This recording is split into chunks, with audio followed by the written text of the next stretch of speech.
When I was a kid, I grew up in the PlayStation 2 and 3 era, with all the classics that came from those generations of gaming. The PS2 was my childhood, and the PS3 was my teenage years. Both my parents were gamers, and my dad to this day is still a hardcore one. My mom was constantly getting Game Informers in the mail every day, and one day she gets one with this guy on the cover in this cool jacket. And it turned out it was Resident Evil. Like I said, my mom was and still is a huge Resident Evil fan, and the original came out the year I was born, so this type of stuff is what she was playing while she was raising. I was a little familiar myself with Resident Evil, because I had messed around with the Outbreak games, which she loved quite a bit, but I didn't like them because they felt slow, clunky, and I was often confused on what to do and just didn't enjoy them. I was also familiar with the survival horror formula at the time because she also loved Silent Hill. I grew up on games like Shadow Man, but whatever this Resident Evil 4 shit was that I was looking at in this magazine was something completely different from any game I'd ever seen. The screenshots and what I was seeing in the magazine had me interested. I became obsessed with this game and getting my hands on it.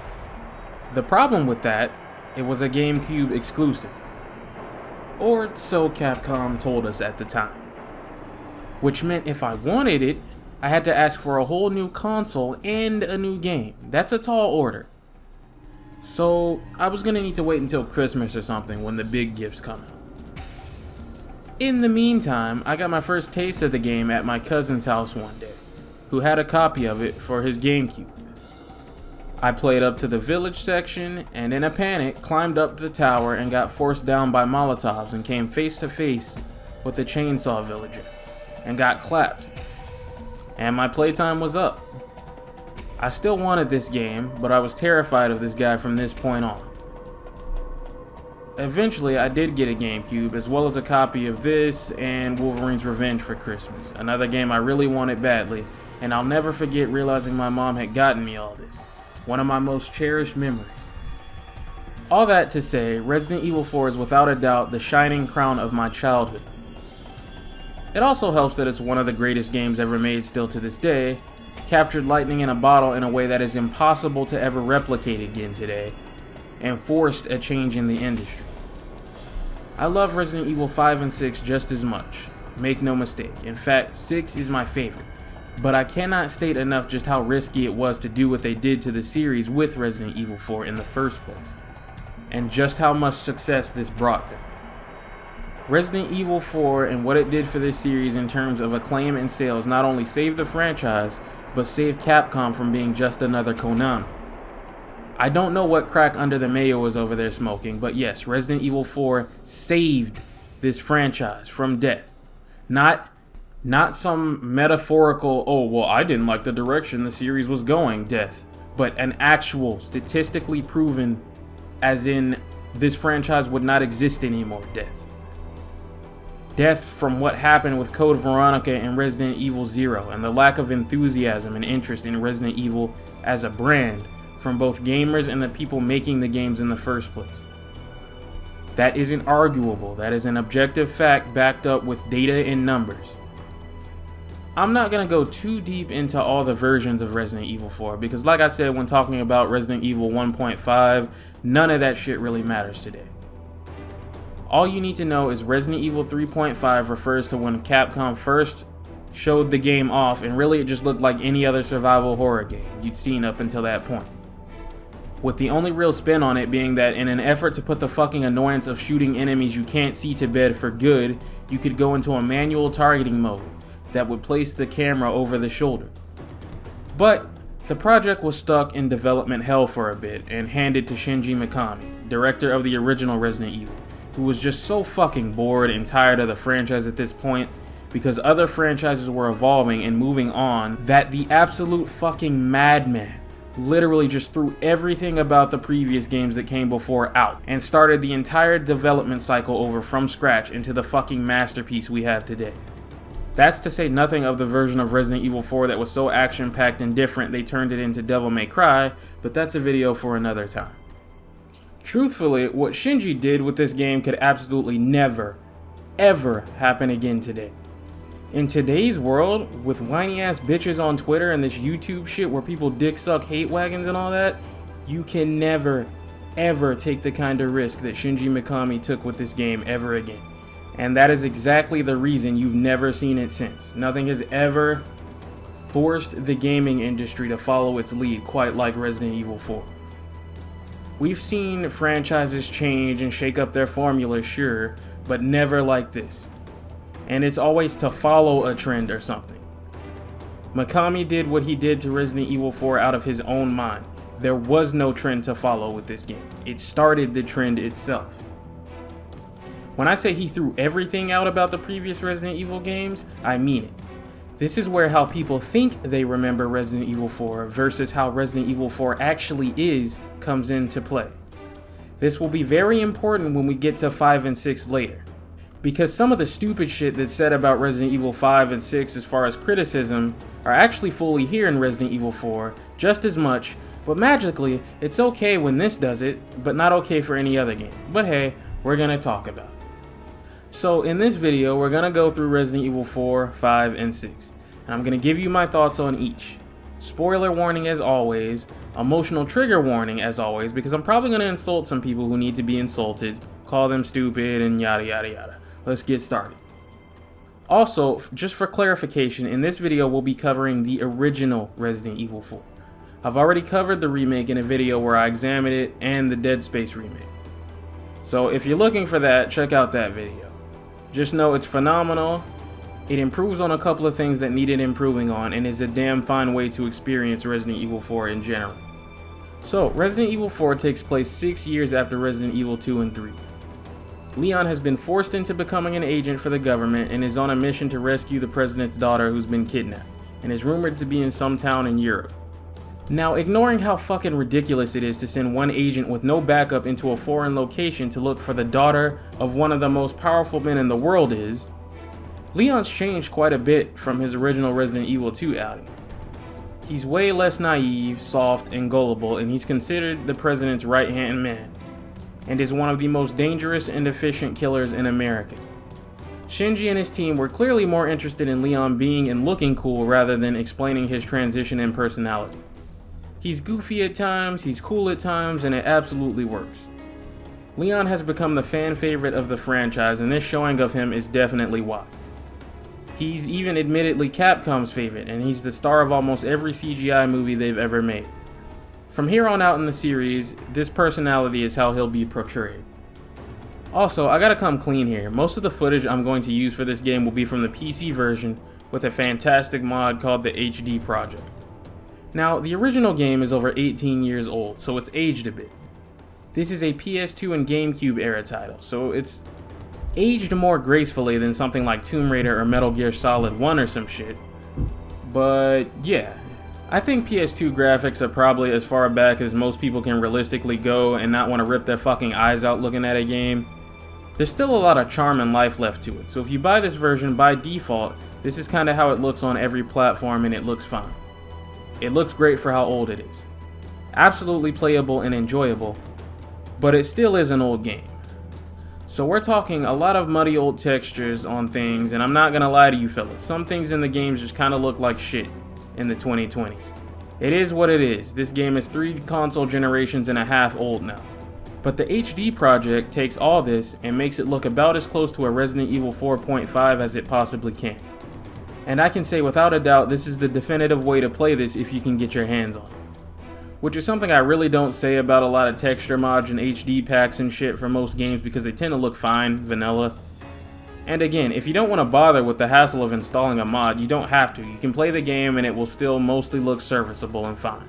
But I think this is the one time I'd recommend forcing yourself through the headache of setting up your first mods for this. It fixes some of the nitpicks I have with the vanilla game, like how Leon's gear, like his chest holster and his fanny pack, are completely missing when his jacket is on, and magically appear when he loses it. As Leon arrives in the village, the escorts stay in the car, and he checks in with Hunnigan, who's a fan favorite and a series mainstay. She's usually Leon's contact on whatever little adventure he's off on and his mission briefer.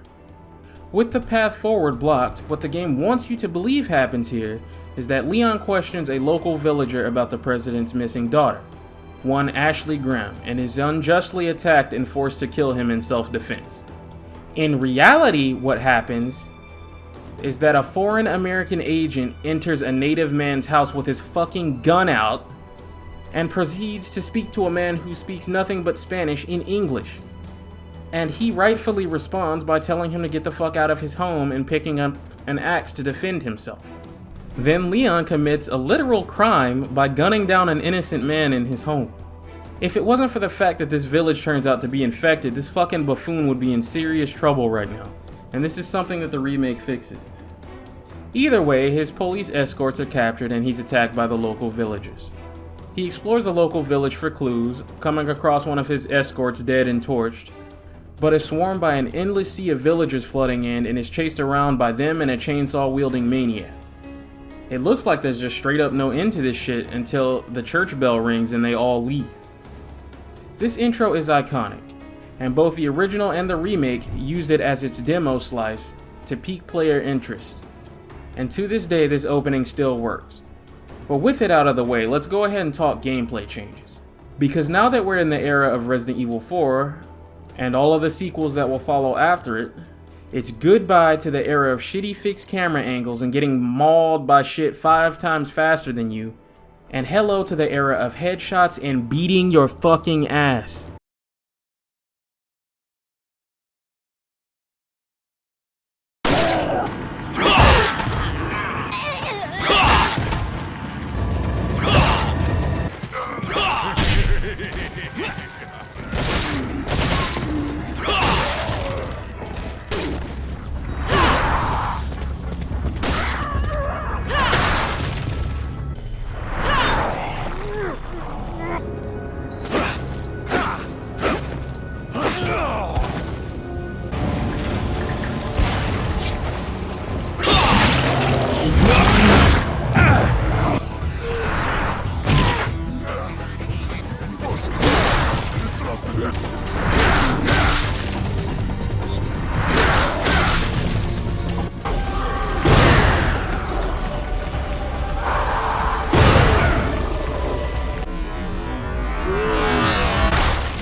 Whoa, whoa, whoa! What the fuck just happened there?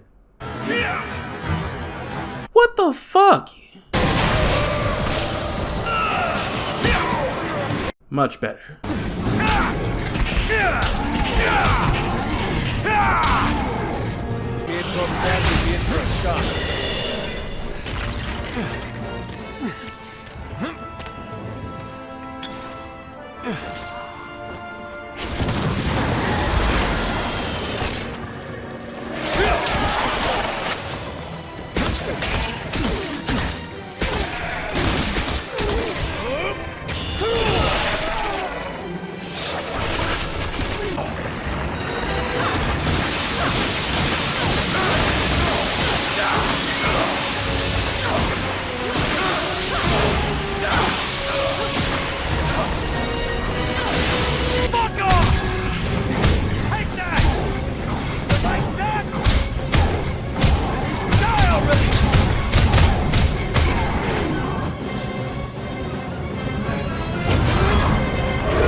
When I tell you there is nothing, and I mean nothing, like the combat these games used to provide, to the point where we still have a dedicated community of people playing Mercenaries to this day, I'm not bullshitting you. Resident Evil 4 was the birth of the modern third-person shooter, but still, to this day, the iconic combat of this era has never been replicated. It's beyond just spamming shots and hoping for the best, which is a valuable tactic, but still not quite ammo efficient.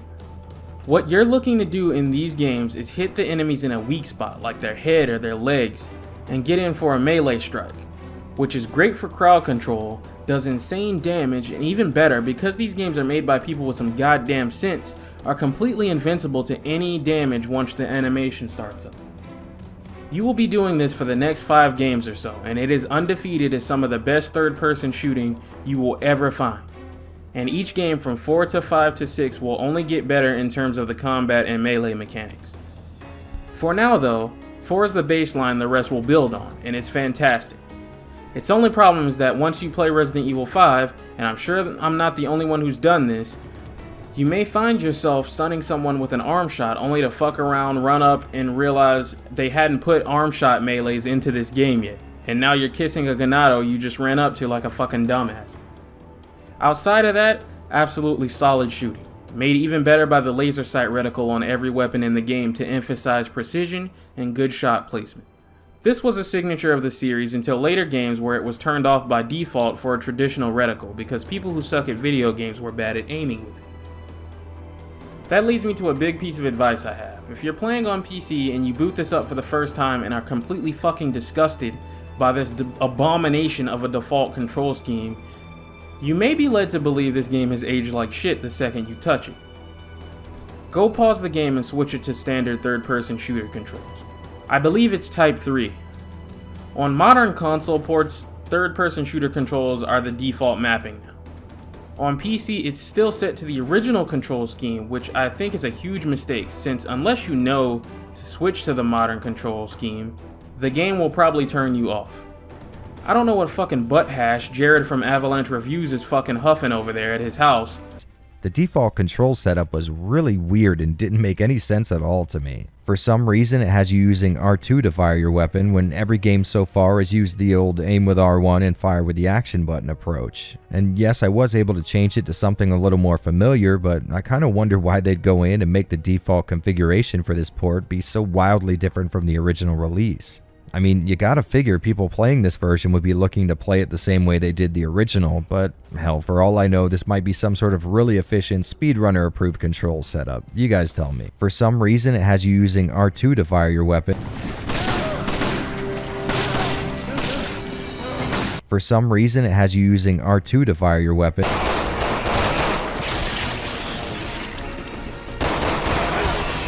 For some reason, it has you using R2 to fire your weapon.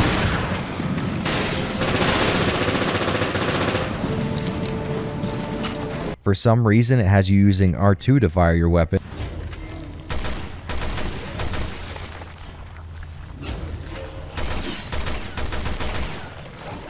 For some reason, it has you using R2 to fire your weapon. Everyone!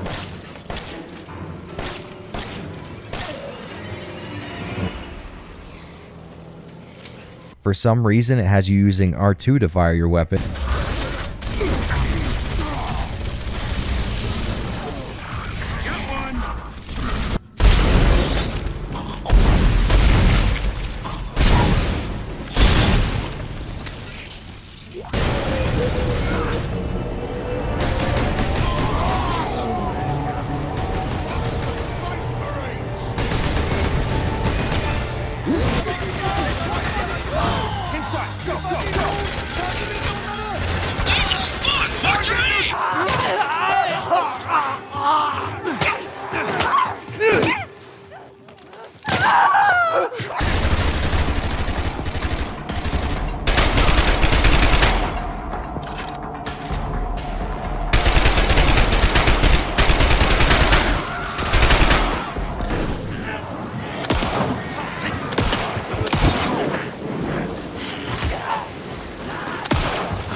For some reason, it has you using R2 to fire your weapon. But no, most people are not gonna give a shit to play a game how it originally released with whatever shitty controls the game had 2,000 years ago.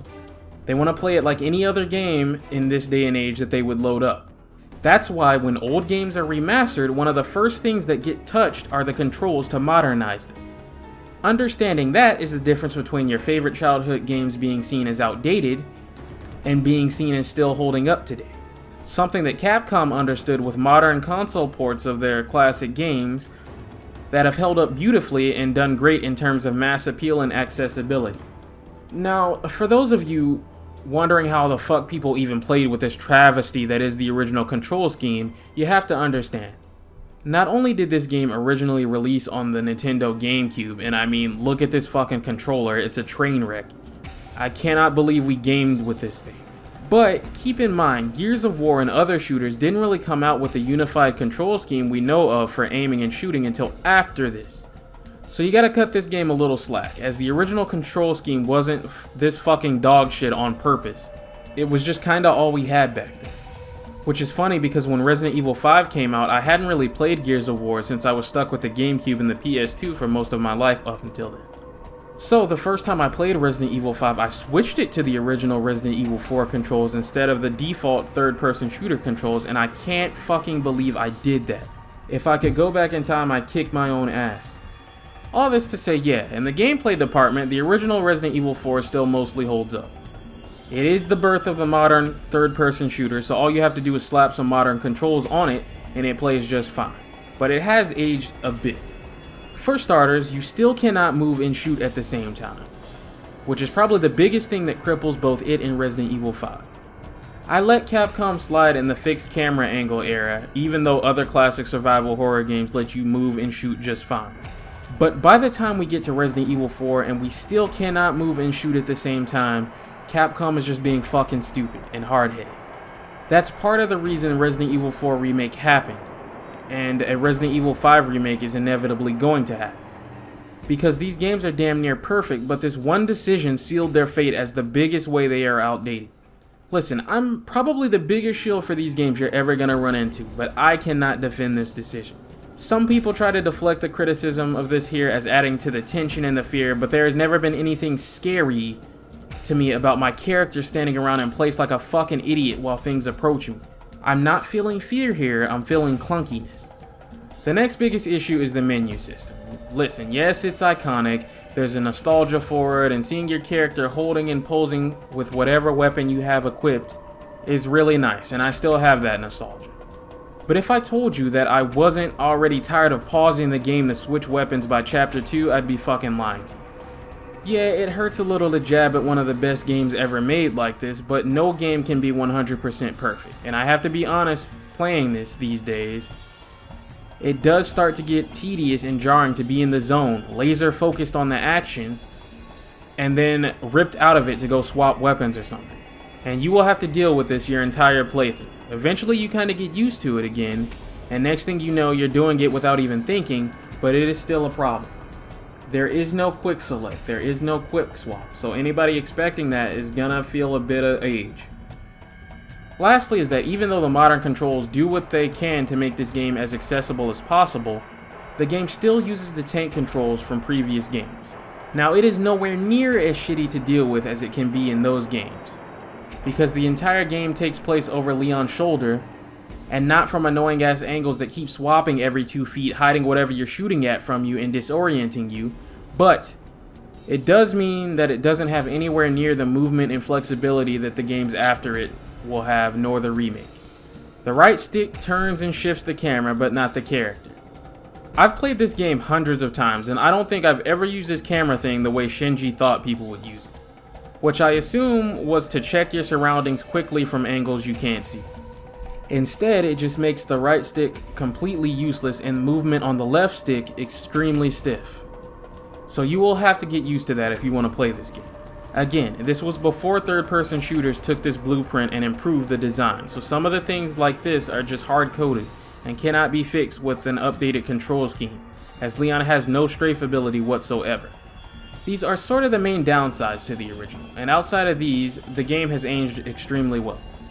The weapon design is fantastic, with pistols, shotguns, rifles, grenades, magnums, and specialty weapons like the mine thrower. I used to sleep on the sniper rifles a lot in these games, because why the fuck would you use a sniper in a game about things wanting to be in your face? But I've grown to appreciate it over the years. My personal favorite weapon is the default handgun known as the Silver Ghost.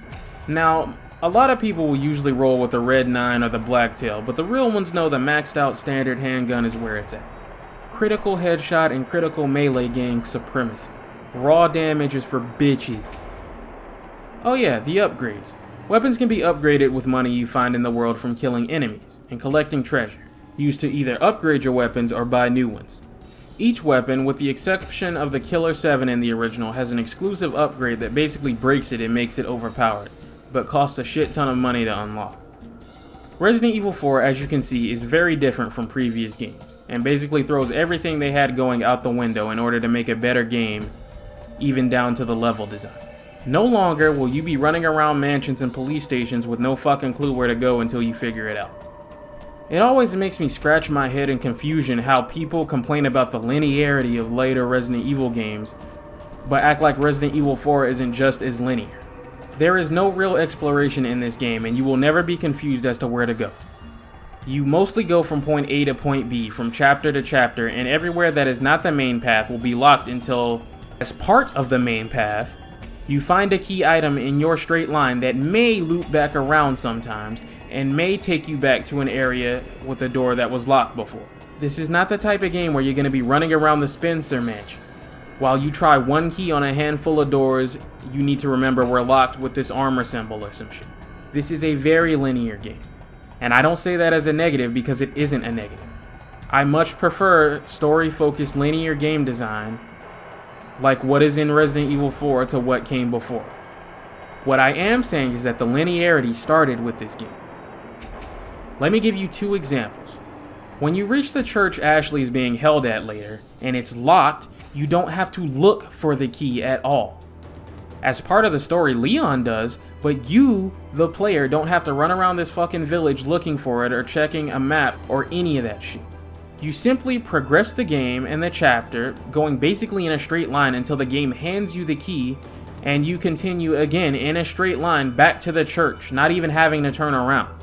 Or how about in the castle when you need the 3 puzzle pieces to unlock the wall past your first meeting with Salazar? You don't have to branch off to different areas of the map, checking for different pieces, backtracking, and coming back to here yourself. No, once again, you go in a straight line from point A to B, completing chapters that conveniently happen to have a piece of the puzzle placed in rooms as you progress the story, until with no effort on your part, the line you're following loops back to this room, and you place the pieces back to back. The only way you can fuck up this linearity is if you miss a piece, which will only happen if you're not paying attention since they're handed to you on the main path. Resident Evil 4 is just as linear as 5 and 6, and I consider that to be for the better. But my eyes fucking work, so it's clear to see how linear it is in the first place. And the game is every bit improved for ditching all the wasted time backtracking to and from the same locations over and over and over, in favor of crafting new locations and new rooms to always have something new to take you through. I prefer this design any day of the week. This also isn't helped once again by the fact that I've said this before, but all this shit has the entire gaming industry, including devs that make horror games, just slapping the term survival horror over everything they make, when they really just mean to say horror game in general. Like I said, been over this in previous videos before, but I'll reiterate it here. Resident Evil 4 is not really a survival horror game. It's an action horror game, and it's a better game than what came before for that reason. You aren't meant to slowly be creeping down dark hallways, avoiding enemies, worrying about your ammo count, trying to save bullets and health. The game is designed for you to walk into a room full of enemies and kill everything that moves. You will rarely, if ever, be out of ammo unless you have the aim of Stevie Wonder or some shit. In the rare instance that you would be out of ammo, the game is hard-coded to give you ammo for whatever you're running out of on your next couple of kills. If you're running low on health, the game is hard-coded to give you a first aid spray or a herb the same way. This is nothing like the previous games. This is something that I rarely ever hear people who analyze Resident Evil 4 talk about. All they know is they like Resident Evil 4 more than 5 and 6. Next thing you know, they're blabbering on about how those games deviated from what came before, and I'm trying to figure out what the fuck they're smoking because I'm looking at Resident Evil 4 completely deviate from what came before. But magically, because 4 is in the title, it wasn't a problem when it did. And they're at least halfway right in that it's not a problem, and halfway fucking stupid in that Resident Evil 4 started the deviation. There's also no item box, and thank fuck it's gone. Playing through all these games back to back, I was so damn sick of that thing by like the midway point in Resident Evil 2. Your inventory management is through the attaché case I mentioned earlier. This solves every problem the original games had of completely fucking you if you didn't bring something to a boss fight you couldn't have fucking seen coming. You will never be blindsided because everything you own will be on you at all times. Bonus? Key items do not eat up your inventory space. They are their own separate menu away from all your shit. Hallelujah. Sweet release. Thank you, Shinji fucking Mikami. You won't have to deal with the annoyance of some key or something wasting your inventory space. You know what else won't be wasting your fucking space? Ink ribbons. Tossed in the fucking garbage where they belong. You find a typewriter? Save whenever the fuck you want. However fucking much you want. We don't have autosaves just yet, but what do we have now? Checkpoints, because base Shinji respects your goddamn time. You don't have to redo 30 minutes of progress because you died to some bullshit ever again. Like ever, you're free. Ink ribbons in the old save system will never ever return outside of some cute little throwaway extra difficulty or some shit that you don't ever have to play or care about. After putting up with that shit for 4 games in a row, I feel free. Like a convict that just got released from prison. Let's talk about Resident Evil 4's difficulty quickly. See, back when this game first came out, nobody was used to this yet, really. So even though most players can just kind of breeze through it with their eyes closed today, back in 2005 this shit was tense. There's a secret adaptive difficulty that determines how much damage enemies do to you, how much you do to them, blah blah blah. I don't really want to dive too much into the numbers on it and the stats and the deep details, but just know the better you do, in summary, the more the game kind of rises a bit to the challenge. If you're over here getting clobbered, the game will adjust a bit so that you can have an easier time. This isn't the first game to do something like that. Max Payne, for example, actually has something similar, only it doesn't really matter because that game is soul-crushingly difficult anyway because fuck you. But either way, it's definitely a nice feature. Though in honesty, playing the remake of this game will make you realize just how easy you have it here in the original. Enemies can swarm you, yes, but they are way less aggressive than you think. You have a lot of breathing room. The best way I can describe it is how the remake feels to play today is how this game felt to play back in the day when nobody was used to this kind of shooting yet. And I guess, I don't know, if I was somebody who decided to review games as a job, but I was really shit at it because I had one tunnel vision idea on what makes a good horror game, and I needed to summarize Resident Evil 4's gameplay loop very poorly, I'd just call it a beat-em-up third-person shooter action game with light, and I mean light, survival horror mechanics. A beat-em-up... third-person shooter action game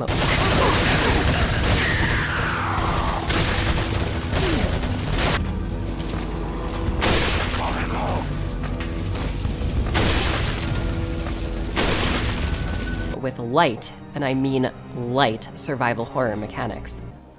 Oh, wait, it's Resident Evil 4. I don't want to piss anybody off. I'm a little scared of that, so... Yeah, Resident Evil 4 is great, but everything else after that is bad. But it absolutely works as a whole. These aren't zombies we're fighting anymore. I mean, kinda, but not technically. And these guys don't move slow. They can run, they react to damage, and are much smarter than zombies, and will try to duck and juke your shots. They move and behave like humans in the original for a long time, and it won't be until later until we realize they're not quite human. The breakout star of the show in these games is the Chainsaw Villager. Yes, I know his name is Dr. Salvador, but most people will refer to these enemy types as the Chainsaw guys. These dudes were definitely scary as shit for their time, and as I've said before, a lot of the people who played this game as a kid got killed by this guy once, and were so terrified it would take months to rework up the courage to get past this village section. If you don't know any better, he seems extremely tough as he doesn't react much to small arms fire, and likes to walk around towards your sides and trick you into wasting ammo, hoping you'll have to reload in his face. In reality, especially as an adult who's played this game a million times, he may be the quickest of all the chainsaw enemies this series will have, but also by far the weakest in terms of resilience. Rifles and shotguns send him flying when he's hit, rendering his threat meaningless for the most part.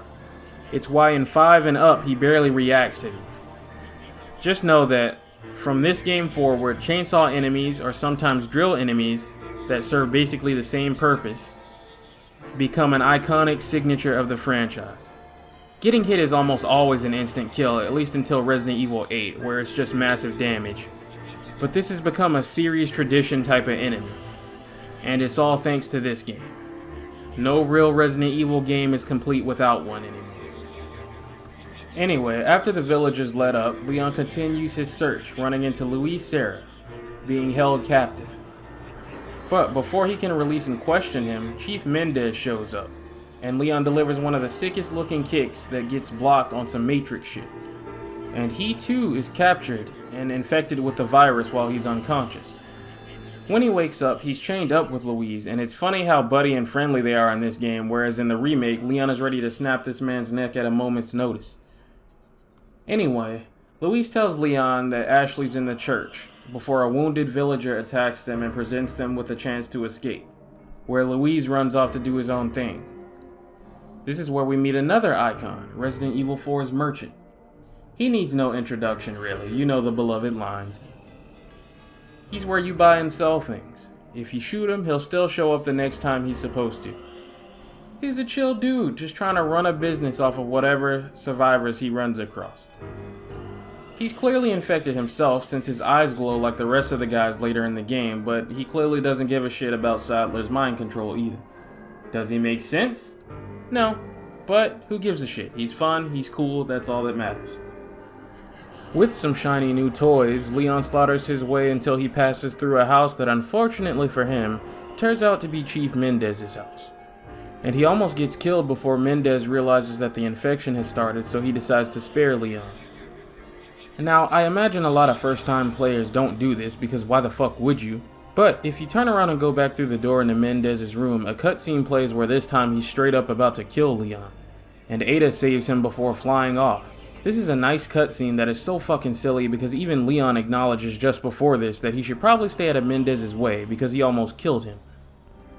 But this is canon for this game's events, and Leon just straight up turned back around and went in there like he didn't learn his lesson the first time. The remake will blend both of these cutscenes into one encounter that flows much better. Anyway, he continues to the church but finds it locked and needs to hunt down the key. To do that, he travels across the lake and gets into a scrap with a gigantic ass lake monster. Fan favorite fight in the game, and rightfully so, it's a cool fight. Once you learn the patterns, you're good to go. Though I will say, sometimes it feels like this motherfucker takes ages to kill.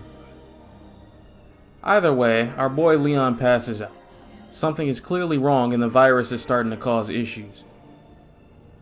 When he recovers, things have taken a turn for the worse.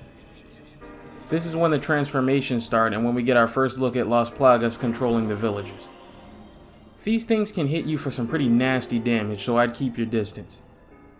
In the remake, the pistol is much more viable against these. But until you get some upgrades on it, I recommend something a bit stronger like a shotgun or a rifle in the original.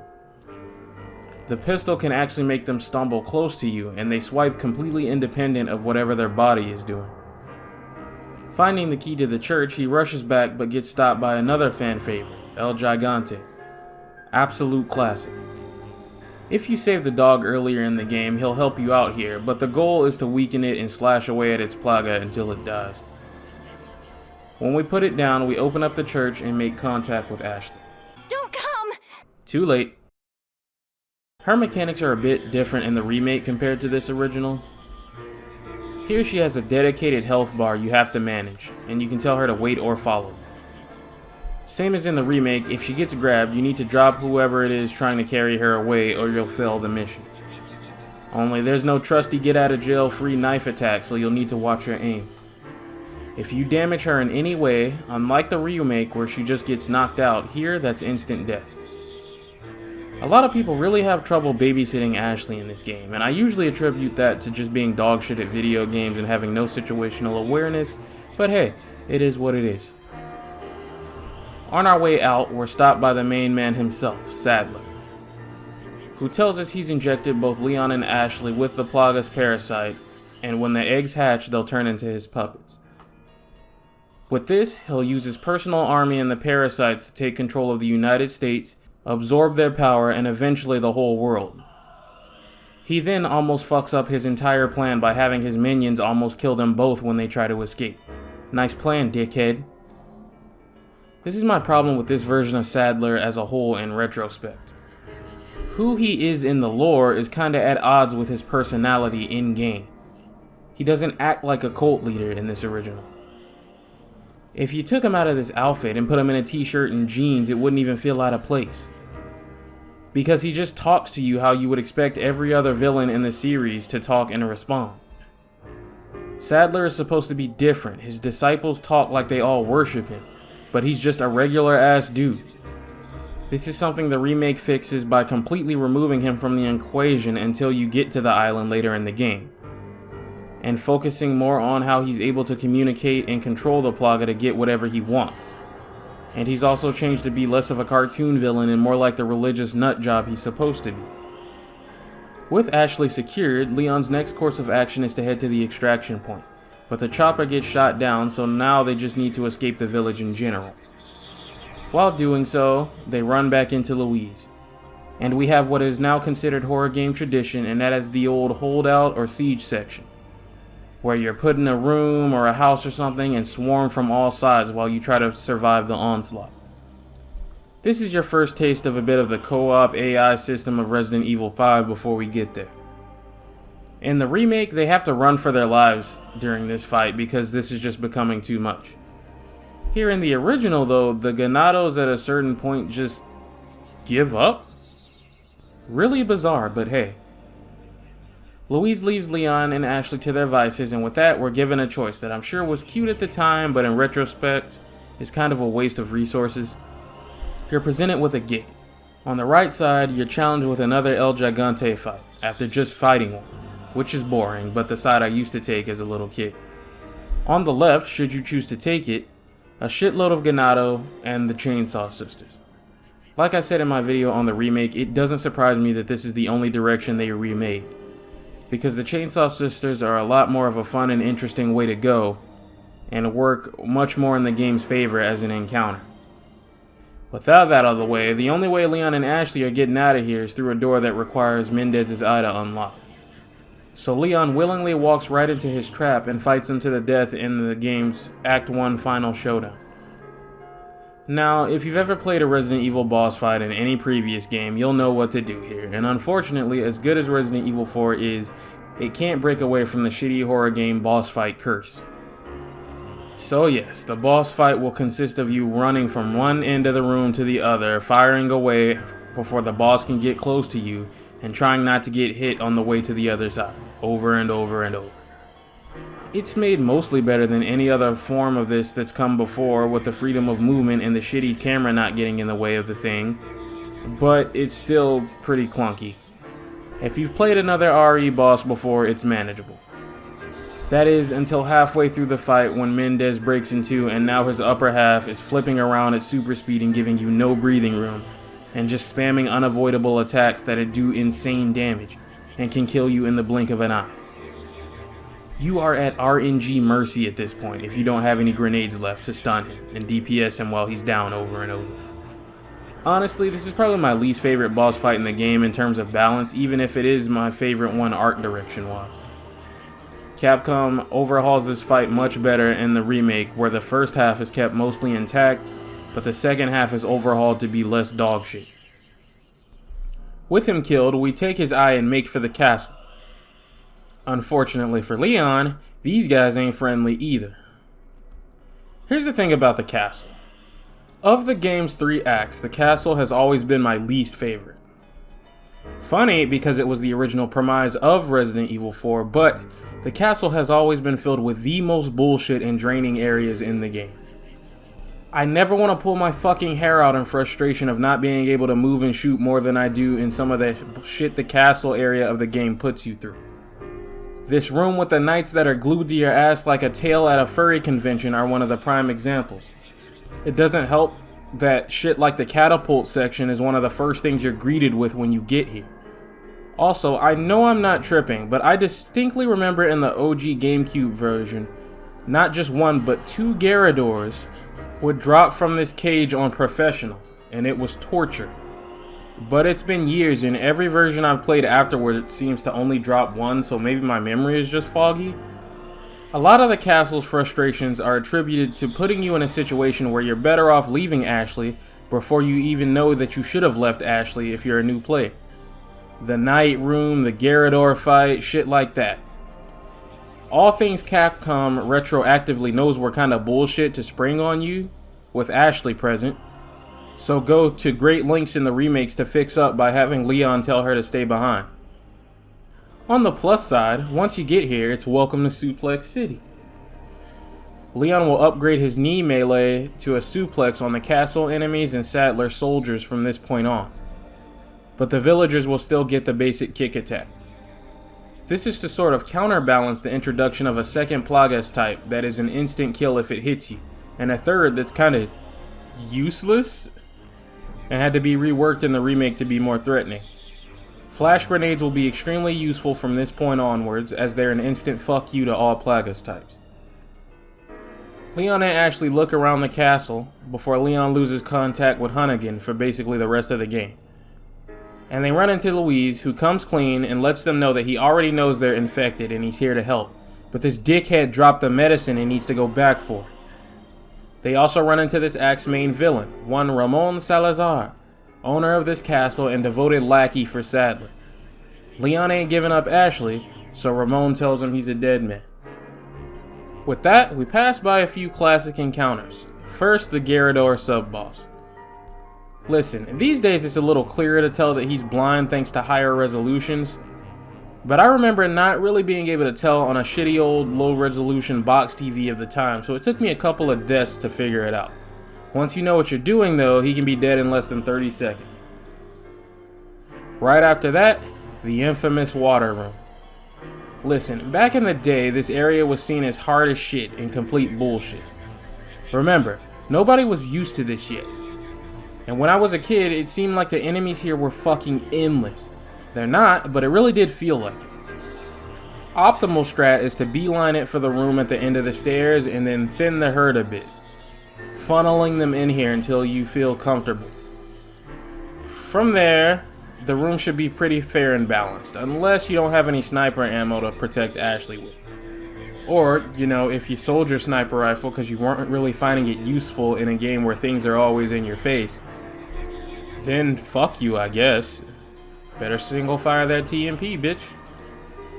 Moving along, Ashley gets captured in probably the goofiest way I've ever seen. If she had been standing an inch out of place, she'd be fucking dead.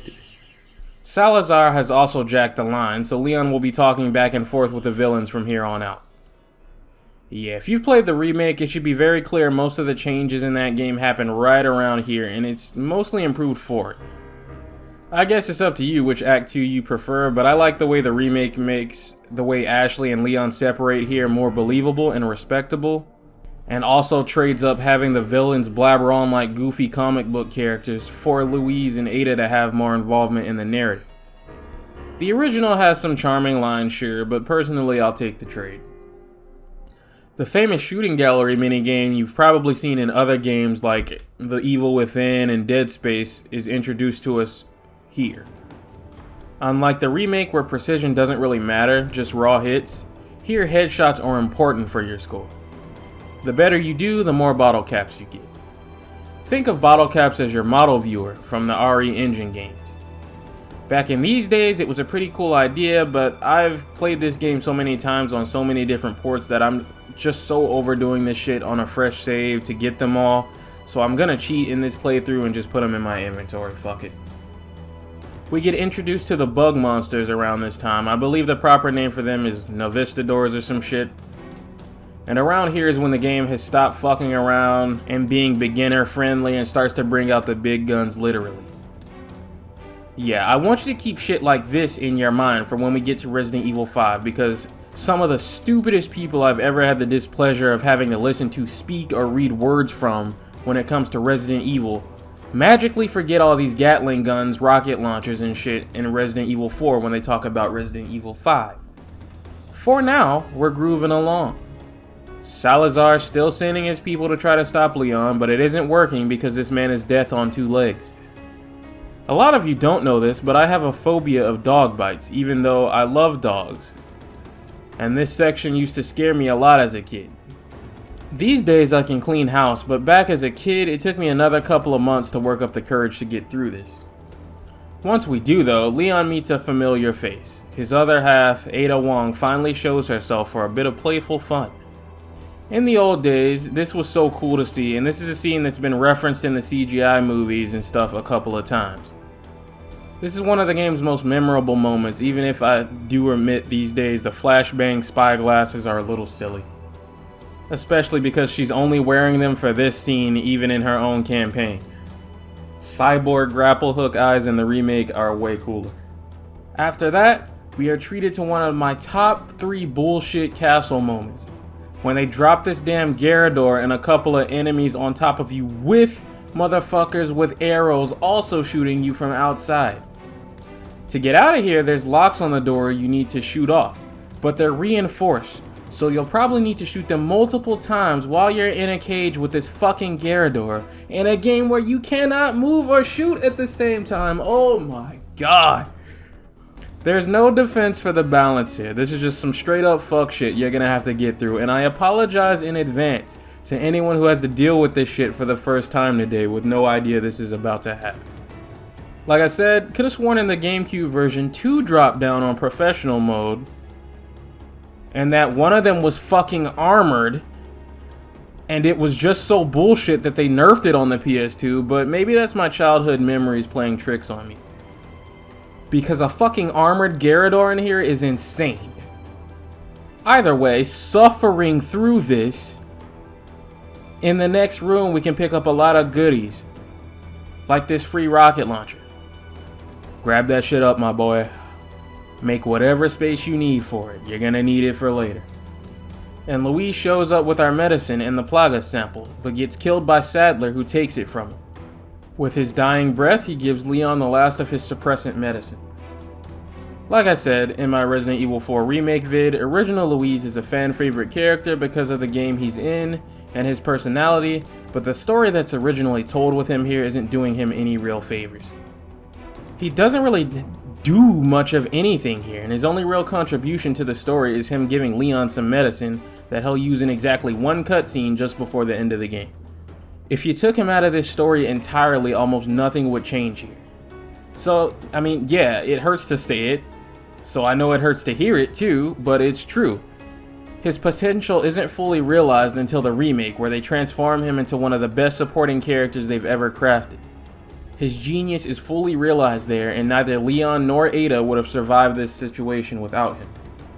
It isn't doing this game's plot any favors either, to have Sadler keep showing up and not kill Leon, who is the biggest threat on this island. I've seen some complaints about Sadler not being around to the island in the remake, but the reason for that is plain to see here. Because when you have him keep showing up, he just looks like a fucking moron most of the time he's around Leon, insisting that his lapdog Salazar will kill him when he's standing right there and could easily nip this problem in the bud right now. Salazar isn't any better with some of the goofy shit he pulls either. So the less I see of these two face to face with Leon in the remake, I count as a win, because it allows them to look less stupid in their actions they take when he is around. We rescue Ashley from captivity, and then we play as her for a little short section where she needs to find her way back to Leon. In the Japanese version, this section has fixed camera angles and a cute little throwback to the classic Resident Evil games. The HD project comes with a little cheat engine where you can unlock these camera angles and check them out for yourself, which I did here. Once again, this game still uses tank control, so it isn't too big of a deal when you switch. And I mean, it was fun for a few minutes and all, but I got tired of not being able to see any fucking thing in front of my face pretty quickly, and switched it back to the over-the-shoulder perspective once the night started to show up. I don't miss this shit at all, not a single bit. Once Leon and Ashley reunite, we grab our last puzzle piece and head through the door Salazar blocked off earlier and continue on our path. The most notable thing here would be the fucking night room I mentioned earlier. This room has aged like shit. Not being able to move and shoot will never be more annoying in this game than it is here. In the remake, they mercifully don't throw any of the head-eating plagas at you either, but here in the original, the Black Knights carry those. This is the worst encounter in the game by far. It's not difficult per se, it's just annoying. You spend a lot of time running, turning around, getting one shot off, then running again. It's tedious. Eventually, Ashley gets grabbed up right in front of Leon, who can't really do anything but watch. At least in the remake, he has an excuse. He was caged up, but here he just let this thing creep up and grab her. And with that, Ashley will be out of our hair for a while. We need to make our way up to Salazar's throne room. Biggest encounter of note is the two Garradors you need to get through. One of them is armored, and the room is constantly being filled with regular enemies to fight, forcing you to make noise when you really don't want to. Another situation where not being able to aim and shoot at the same time becomes a problem. Especially because the enemies you fight can run and make as much noise as they want, but you have to walk. The Garradors also can't damage each other or other enemies like they can in the remake. This encounter isn't as bad as the night room to me, but it's still pretty bullshit. And the remake cleans up, once again, a lot of what's wrong here. What's crazy is that it didn't even have to be like this. There's a silencer in the game. Wesker has it on his gun. And yeah, I know it doesn't really do anything but eat space, but it could have. In old betas for this game, there were handgun silencers for almost all the different handguns, and they were simply scrapped. Anyway, with that done, Leon kicks open Salazar's door like the motherfucking police and achieves absolutely nothing because he gets dropped through a trapdoor almost as soon as he shows up. Annoyed that he's still not dead, Salazar finally starts to lose his cool and sends one of his Verdugos after Leon, which will be our boss fight here. That rocket launcher I told you to stash in your inventory, this is what you've been saving it for. That thing is extremely hard to kill, it barely takes any damage. These nitrogen canisters around the stage give you 4 chances to DPS it, and once those are used up, you're stuck doing chump change damage. You do so little damage, in fact, that the rocket launcher, which is designed to destroy any boss that is giving you trouble in one hit for a price, cannot one-shot this thing unless it is frozen. Because of this, the alternative and what the game really wants you to do is to just try to run and survive from this thing until the elevator arrives and you can escape. We catch a glimpse of Sadler ordering Krauser to go retrieve Ashley. Now, if you've played Darkside Chronicles before this will hold more weight for you. But keep in mind, Darkside Chronicles came out in like 2009. This game came out in 2005.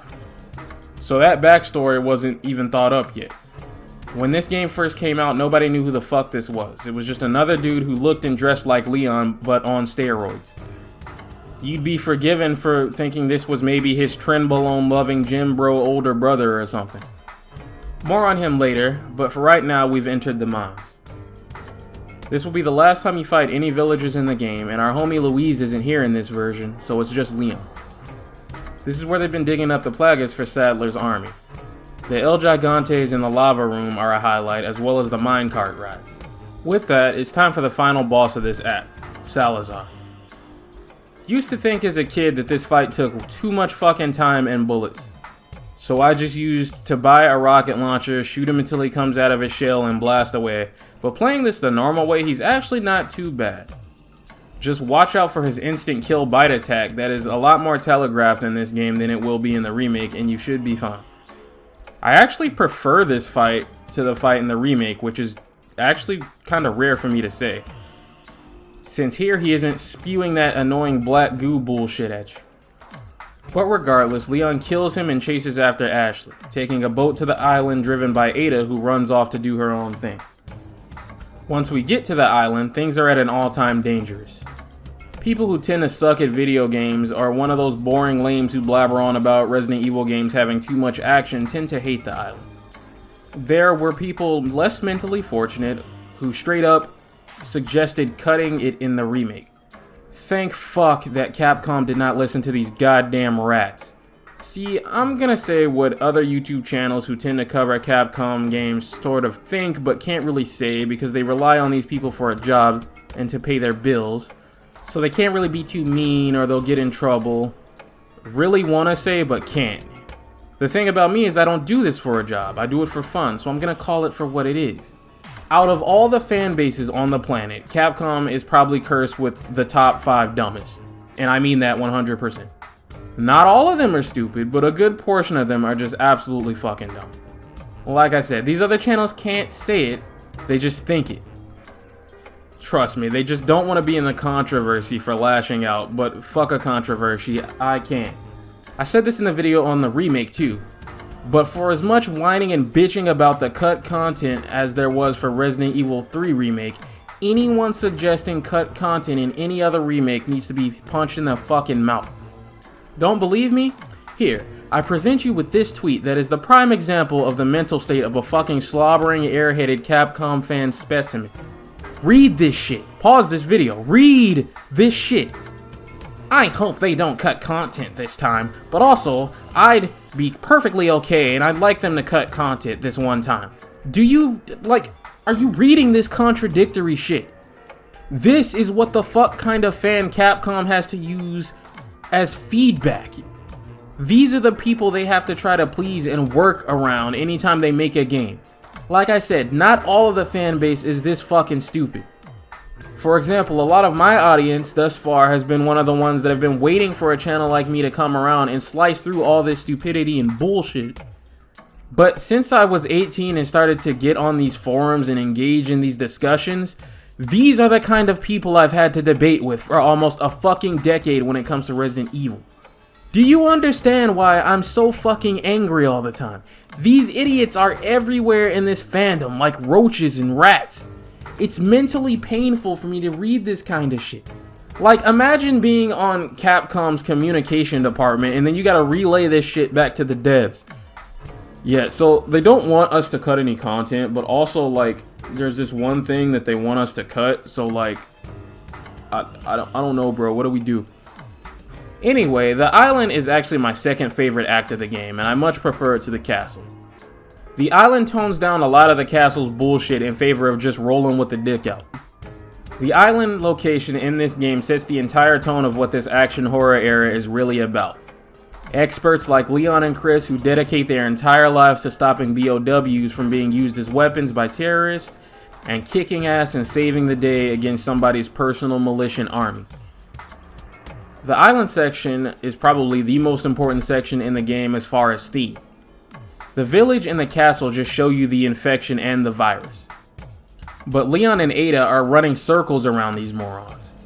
It isn't really until you get to the island where you start to see what a threat Sadler can pose to the world if he gets control of the armies, spreading his plagas everywhere like he wants.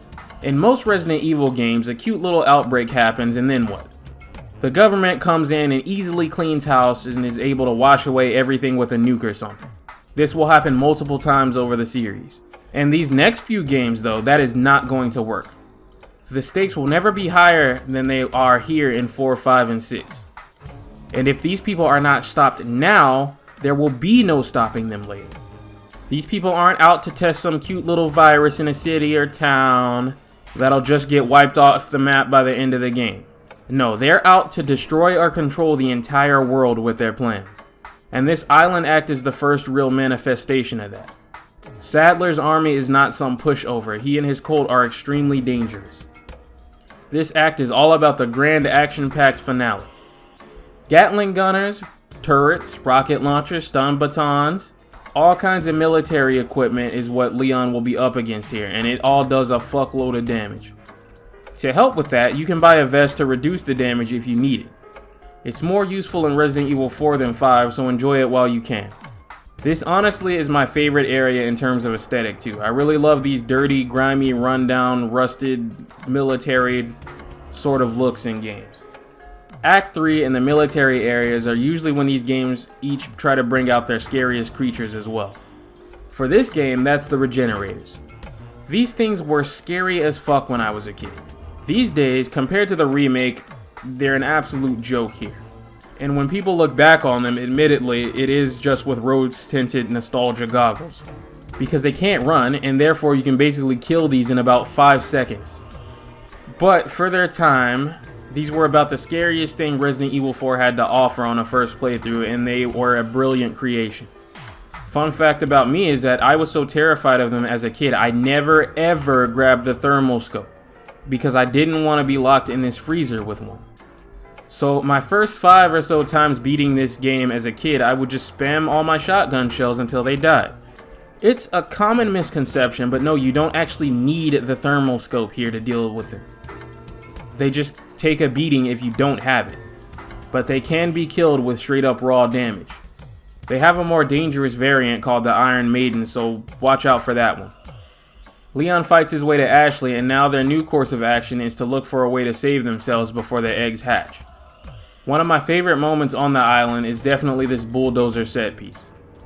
I have no fucking clue how Ashley knows how to drive this thing, but hey, it's fun. It's a standout moment and that's what counts. Unfortunately, in Leon fashion, they crash it and run into Sadler, who tortures the parasite in Leon and steals Ashley away with mind control. And for the rest of the game, up until the last 20 minutes, she'll be out of Leon's hair again. Now, for another star of the show moment, we have Leon and Krauser's first battle. I've waited to discuss QuickTime events here, but I like them. I've always liked them, and I will never understand people who don't and cry about them. Resident Evil 4 was one of the games to really start the craze for them, and they're still in gaming today. A lot of extremely cool set pieces and moments in games simply cannot work without them. Seriously, just push the goddamn button the game asks you to and stop acting like a little bitch. Anyway, if you watched my video on the Chronicles games, you'll know that Krauser and Leon work together on Operation Javier. And that's how the two know each other. So Leon is shocked to see him here in bed with Sadler and his cult. In this version, Krauser is a spy sent in by Wesker. Krauser kidnapped Ashley to buy his way in with Sadler for Wesker. Which is silly because Wesker also sends Ada into the village even though he already has Krauser. So now everybody's motivations are all over the place every which way. And it just feels kinda sloppy. The remake fixes and tidies this up a bit and keeps Ada working for Wesker and Krauser working for Sadler, but still obsessed with Leon because of Operation Javier. And that works way better for the narrative. Anyway, Krauser gets the better of Leon because he's taking PEDs and is sauced out of his mind on some Chris Redfield shit, and Ada saves the day and runs off. Say hello to the famous Laser Room, inspired by one of the live-action movies. It's brief, but it's cool. Also, say hello to our next boss fight, the U3. Extremely dangerous and takes a shitload of your health if it hits you. Right now, we're engaged in a game of cat and mouse in this cage until we can escape. Then it's time for the real fight. I'm surprised by just how many magnum shots this thing can soak up, but with it down, we have another boss fight right after this with Krauser, because fuck you, there's no brakes on the pain train. This fight used to give people trouble for years. I remember back when G4 TV was a thing, there were segments of this show called Cheat where they were giving tips on how to deal with it, and they would tell you to just shoot at his legs. But he's actually by far the easiest fight in the game. because he has a secret weakness to Leon's knife that makes him take insane damage from it. The knife will also interrupt most of his offense. Easy peasy. With him down, we're in the home stretch. This island will throw all it has at you now. And this is the section that people who suck tend to have trouble with. Admittedly, it has some issues, but it's nowhere close to what I've seen that, too much action, why? Crowd make it out to be. Stop kissing bullets with your face and get in cover, you fucking doofus. The issue with this section is that the game has exactly 2 spots I know of where you can use a button to take cover from gunfire and pop out and shoot. And exactly one of them is here and not really even that useful, because of the enemies that flank you almost immediately. So you'll be relying on old school jank to make your own cover, which would be fine if you could move while you shoot to kind of pop in and out, but you can't. To help you a little, we have Mike here, who's been sent to back Leon up. I say help, but really on higher difficulties he is absolutely worthless and his AI is horrible. You'll be doing almost all the work here. This section definitely had some cleaning up to do in the remake, but thank fuck Capcom didn't listen to these brainless bums and remove it or nerf it into the ground. Bad news for Mike, Sadler doesn't really like visitors, and it's RIP. Leon meets up with Ada just long enough to damn near strangle her to death under the effects of the plaga, before coming to his senses long enough to mow down anything else in his way to Ashley and Sadler. Leon doesn't stand a chance right now, and Ada saves the day once again long enough for an escape. Because the story can't figure out how to cure Leon and Ashley now, they legit just stumble on a magic chair that will remove the plagas just before the game's final boss. I wish I was making this shit up, but I'm not. Listen, I love this game, but anyone who says its plot is better than the remake is fooling themselves with rose-tinted goggles, because what the fuck is this? In the remake, this is Luis's lab, and he's the head researcher responsible for anything related to the plagas, so it makes sense for him to have something like this. And only he has the key to open it. Here, this is like the dumbest thing Sadler could have possibly left lying around, unlocked, while Leon is single-handedly slaughtering his entire army. And yet here it is. Anyway, Ada's been captured by Sadler, and Leon rushes to free her, and Sadler transforms for the game's final boss. Any grenades or mines you have left in the mine thrower will come in real handy for this fight, as they'll drop him to his knees for a critical melee attack. Without them, I recommend the shotgun, as you'll need to shoot the eyes on his legs to do it, and they can be a bit tricky to try to hit otherwise. Eventually, as tradition, our girl Ada will drop Leon a rocket launcher to finish this fucker over with. With Sadler dead, Ada shows her true hand here and steals the sample from Leon, and sets the island up to explode. But leaves him a getaway ride because she's a complicated woman. And Leon and Ashley race against the clock and the waves to escape. With that, Ashley offers to get piped down deep dick style by Leon, and he declines it like a complete buffoon. You see those fucking missile launchers on her chest? I would have folded for sure. I've earned it. And with that, Resident Evil 4's main story is done. Originally, this was the end of the game in the GameCube release. We had a special little cute mode called Assignment Ada, but it wasn't canon and the story for it is bizarre. Ada in this outfit is an absolute sight to behold, but these days it's pretty redundant because the PS2 release introduces something called Separate Ways. Like I said, Capcom swore up and down this was a GameCube exclusive, so a lot of people went out and bought a GameCube for Resident Evil 4. But because the GameCube simply could not match the PS2 sales, and putting the greatest thing you've ever made not on the PS2 would be fucking stupid, Resident Evil 4 was announced on PS2 a while afterwards, with Separate Ways as an apology for the fuckery that Capcom put everyone through. Was definitely bullshit at the time. I remember wanting to play Separate Ways so bad, but I didn't get a copy of this game on PS2 until years later.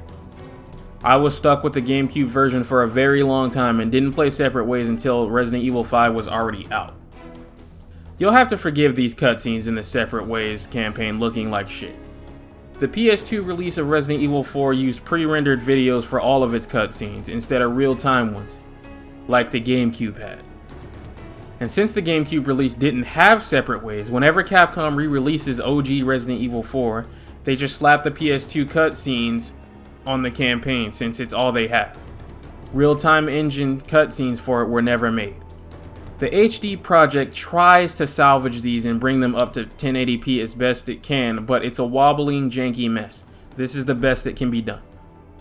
With that, OG Separate Ways starts us with Ada in the village just humiliating Ganado before Wesker calls her up and briefs her on the situation, and tells her to ring the church bell to quiet them down so she can look around a bit more. I'm not bullshitting you, that's it. That's the objective. Yeah, one thing you'll pick up on very quickly here, especially after the phenomenal remake version, is that OG Separate Ways plot really isn't that great. It's really just Capcom scrambling for ways to let you play as Ada, who really doesn't do much of anything at all relevant or important to the story unless she's saving Leon from something. She catches sight of him in this village and knows he's involved in this too. At the time, this first chapter was definitely the highlight of this whole extra campaign, and what they clearly put the most work into. You can catch glimpses of Leon while you're fighting around this village, running past you, completely unaware of your existence, and all that. It was a good time, but don't let this first chapter fool you. Most of what Ada's got going on here in this story is a whole lot of nothing. She gets her own new exclusive weapon in this scenario, the bowgun, which will become her signature weapon of the series going forward. Here, it shoots explosive arrows and is pretty damn strong. She gets her own exclusive shotgun too, but the stats aren't too great. Speaking of stats, she can't do any weapon upgrading like she can in the remake, so what you see is what you get for every weapon you buy. Anyway, she rings the bell, and the Ganado stop attacking Leon and everything fits into place. Expect a lot of time jumps here because they kind of just cobbled this shit together. But our next course of action is to find Louise at the house Leon finds him in the main game. But of course Leon got to him first, so now Ada's task is to figure out where they've been moved to. Next thing she knows, she's rescuing Leon from Chief Mendez, and in the process, she herself gets captured and knocked out by this fucking tranquilizer gun that definitely could have come in handy when dealing with this American that's running around your village and killing all your people. And definitely was not just put in here as an excuse to have Ada go to sleep for another time jump later. When she comes to, it's nighttime and she magically just knows to go meet Louise at the house he and Leon are having a siege moment in. She asks Louise where the sample is and he says he doesn't have it and is off to get it. We skip ahead again to when Leon and Ada meet. Wesker informs her that Louise has the sample and is ready to meet, again, and also tells her that if she sees Leon again, she needs to kill him. But, as we know, Sadler will take out Louise and steal the sample before she can get it. We skip ahead yet again. Wesker slips up and makes it known that he's ordered Krauser to eliminate Leon, and Ada rushes to stop it, getting there in the nick of time. Here's where we start to get just fucking ridiculous, because I'm expected to believe that Krauser didn't report what she just did in all the time in between that moment and his boss fight with Leon, even though it's clear he's working for Wesker and is in direct communication with him. Miss me with the bullshit. Ada follows close behind Leon's path of destruction and is intercepted by a still living Krauser, who doesn't say a single fucking word during this boss fight, and I assume it's because his voice actor was busy at the time this campaign was being developed. But she fights and kills him for good, while Leon is down below mowing down Ganados. And she arrives just in time to save him from Sadler, who turns his attention to her. Not gonna lie, I like this Sadler fight more than the main game. I know it's Resident Evil tradition for a huge fight with a ridiculous monster at the end, but something about a human fully controlling all of this monster's powers was a really cool idea for a boss fight. Something I wish the remake had kept is no matter where you are on the arena, whenever he feels like it, he can just zip all the way to you at super speed and get right in your face. And it's really freaky. But eventually she does put him down and assumes that's the end of that, letting her guard down long enough to be captured. With that, she wakes up to Leon saving her and beelines it to the rocket launcher she tosses to him to kill Sadler and save the day. She steals the sample, gets in her chopper, sets the island ablow, and rides off into the sunset. And that's the Separate Ways campaign. Unlike the main campaign, which may not be as great as the remake in my opinion, but is still comparable and pretty damn close in quality, when you compare the remake Separate Ways to the original, it completely squashes this. It tells a much better, much longer, and well-written tale comparable in quality to the main game. The last thing to talk about is the mercenaries. Everything about Mercs modes of previous games have been thrown out in favor of the Mercenaries mode we know today. It's a time sort of survival horde mode where your goal is to survive and get the biggest score you can. You'll be running around picking up time markers to extend your playtime and bonus times where you'll get more points for racking up high kill counts. The more kills you chain together, the higher your score, the better. It was a great mode for its time and a solid foundation that Resident Evil 5 and 6 would build off of. Its problem in this game specifically is simply balancing. Certain characters are just going to have a horrible fucking time on certain maps. There are 5 characters in total: Leon, Ada, Krauser, Hunk, and Wesker. Sorry, no Louise. Yeah, they did our boy dirty in this game. Hunk is definitely a bizarre addition to pick instead of Louise when you think about it. He's not in this game's story at all and is from a mode that the majority of people didn't even play in the original 2 because of the ridiculous unlock requirements. But it paid off. This mode made him a fucking star. That being said, Leon and Hunk are absolutely the weakest characters in this mode. There are 4 stages: Village, Castle, Military Base, and Water World. Using Leon or Hunk on Castle or Water World without exploits and shit is a frustrating mess. Hunk has the advantage of an instant kill neckbreaker to keep him somewhat viable, and I mean, yeah, it's cute, but anytime anything big shows up, he's completely outgunned. But Leon, on the other hand, is under-equipped for most stages and simply cannot keep up with the rest of the cast. He takes an extreme amount of work versus low reward and isn't really worth it. The 2 strongest characters in this mode are definitely Krauser and Wesker. There is absolutely nothing these 2 will ever have trouble with, and they clean house on every stage. And I think that's pretty much my thoughts on this mode. It's a great idea and a fun mode that has withstood the test of time, but the balancing is fucking horrendous. How much fun you'll have with this specific version of Mercenaries will likely depend on what character you main and what you picked on what stage. I don't envy anyone trying to get 5 stars on all stages with all characters to get the hand cannon. I'm never doing that shit again. It's torture. And with that, it's time to wrap up OG Resident Evil 4. Still a masterpiece and one of the greatest games ever made.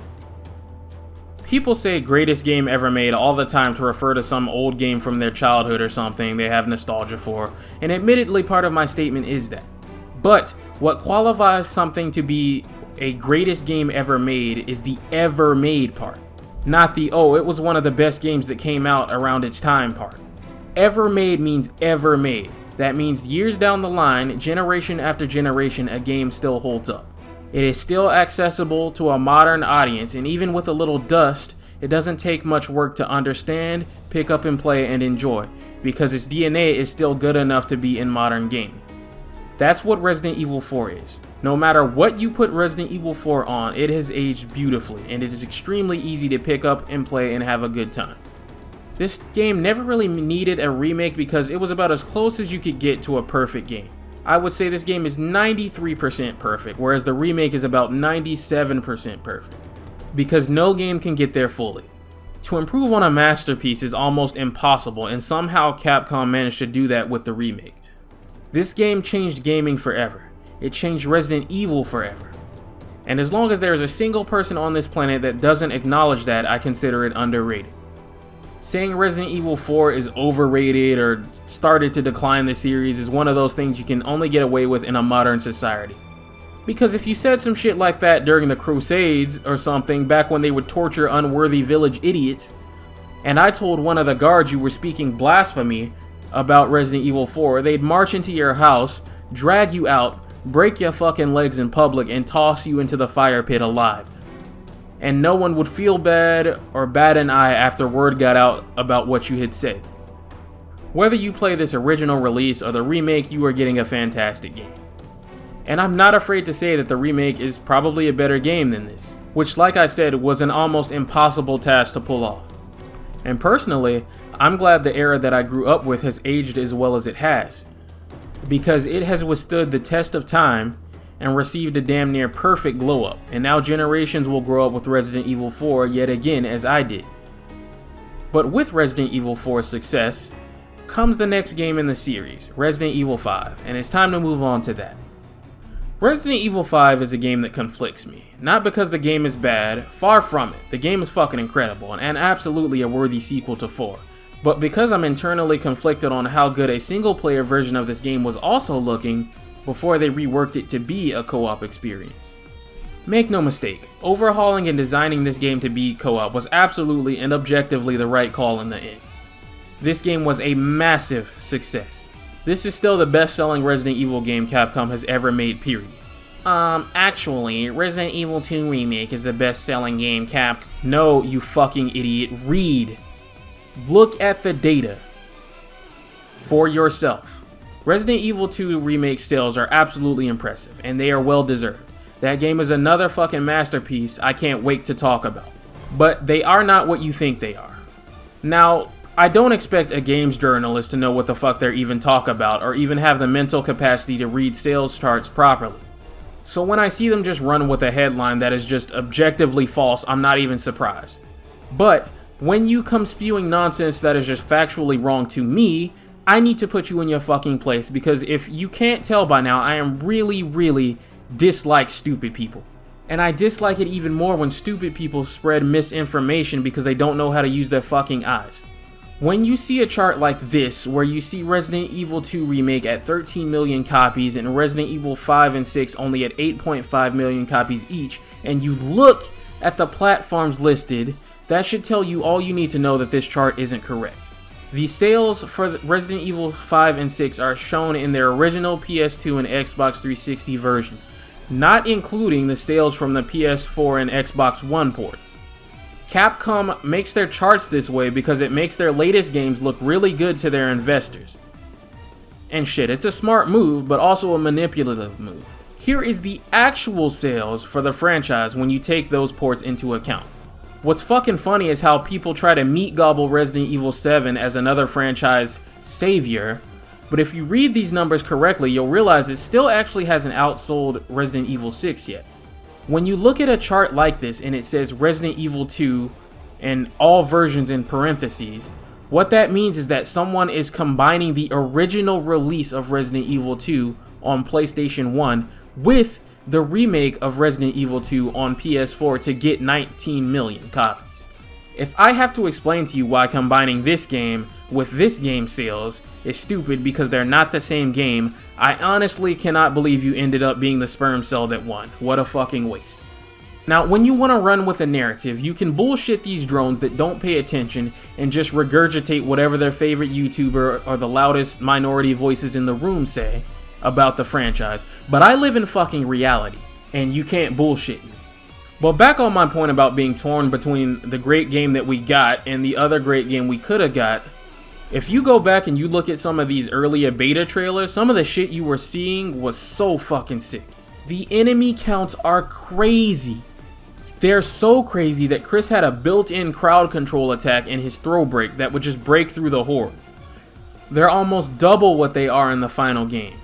No Mercy mode in Mercenaries will give you a taste of what this could have been like, and I like it. And what's extra sick is this dodge mechanic. If you timed an action button press right, Chris would dodge an incoming attack. And oh my god, it's fucking beautiful, dude. It worked very similar to the dodge mechanic in Resident Evil 3. Like, if they had kept this mechanic in, it could have completely sidestepped the problem of not being able to move and shoot. Completely sidestepped it. I look at these early trailers and I'm drooling. Like, oh my fucking god, it looks so good. Regardless, the game we got, like I said, was great, but what could have been if this was a single player only game has always had me curious whenever I go back and look at these old trailers. Resident Evil 5 starts us with a mysterious figure ensuring that this poor man does not have a great day. And our boy Chris Redfield, who we haven't seen since he took down Umbrella with Jill, driving into Africa. And this motherfucker is roided out of his mind. Holy fuck. Chris, what happened? Wesker beat the brakes off this man so bad he turned into Greg Doucette. If the BSAA took drug tests, this man would be fired. I'm not gonna lie to you, a lot of people jumped on this series with Resident Evil 4, and when Resident Evil 5 came out, we didn't know who the fuck this even was. He had to grow on us, and I think him being so different from Leon in terms of attitude, physique, and melee attacks definitely helped with that. As Chris explains here, since the fall of Umbrella, the BSAA was formed in order to fight bioterrorism across the globe.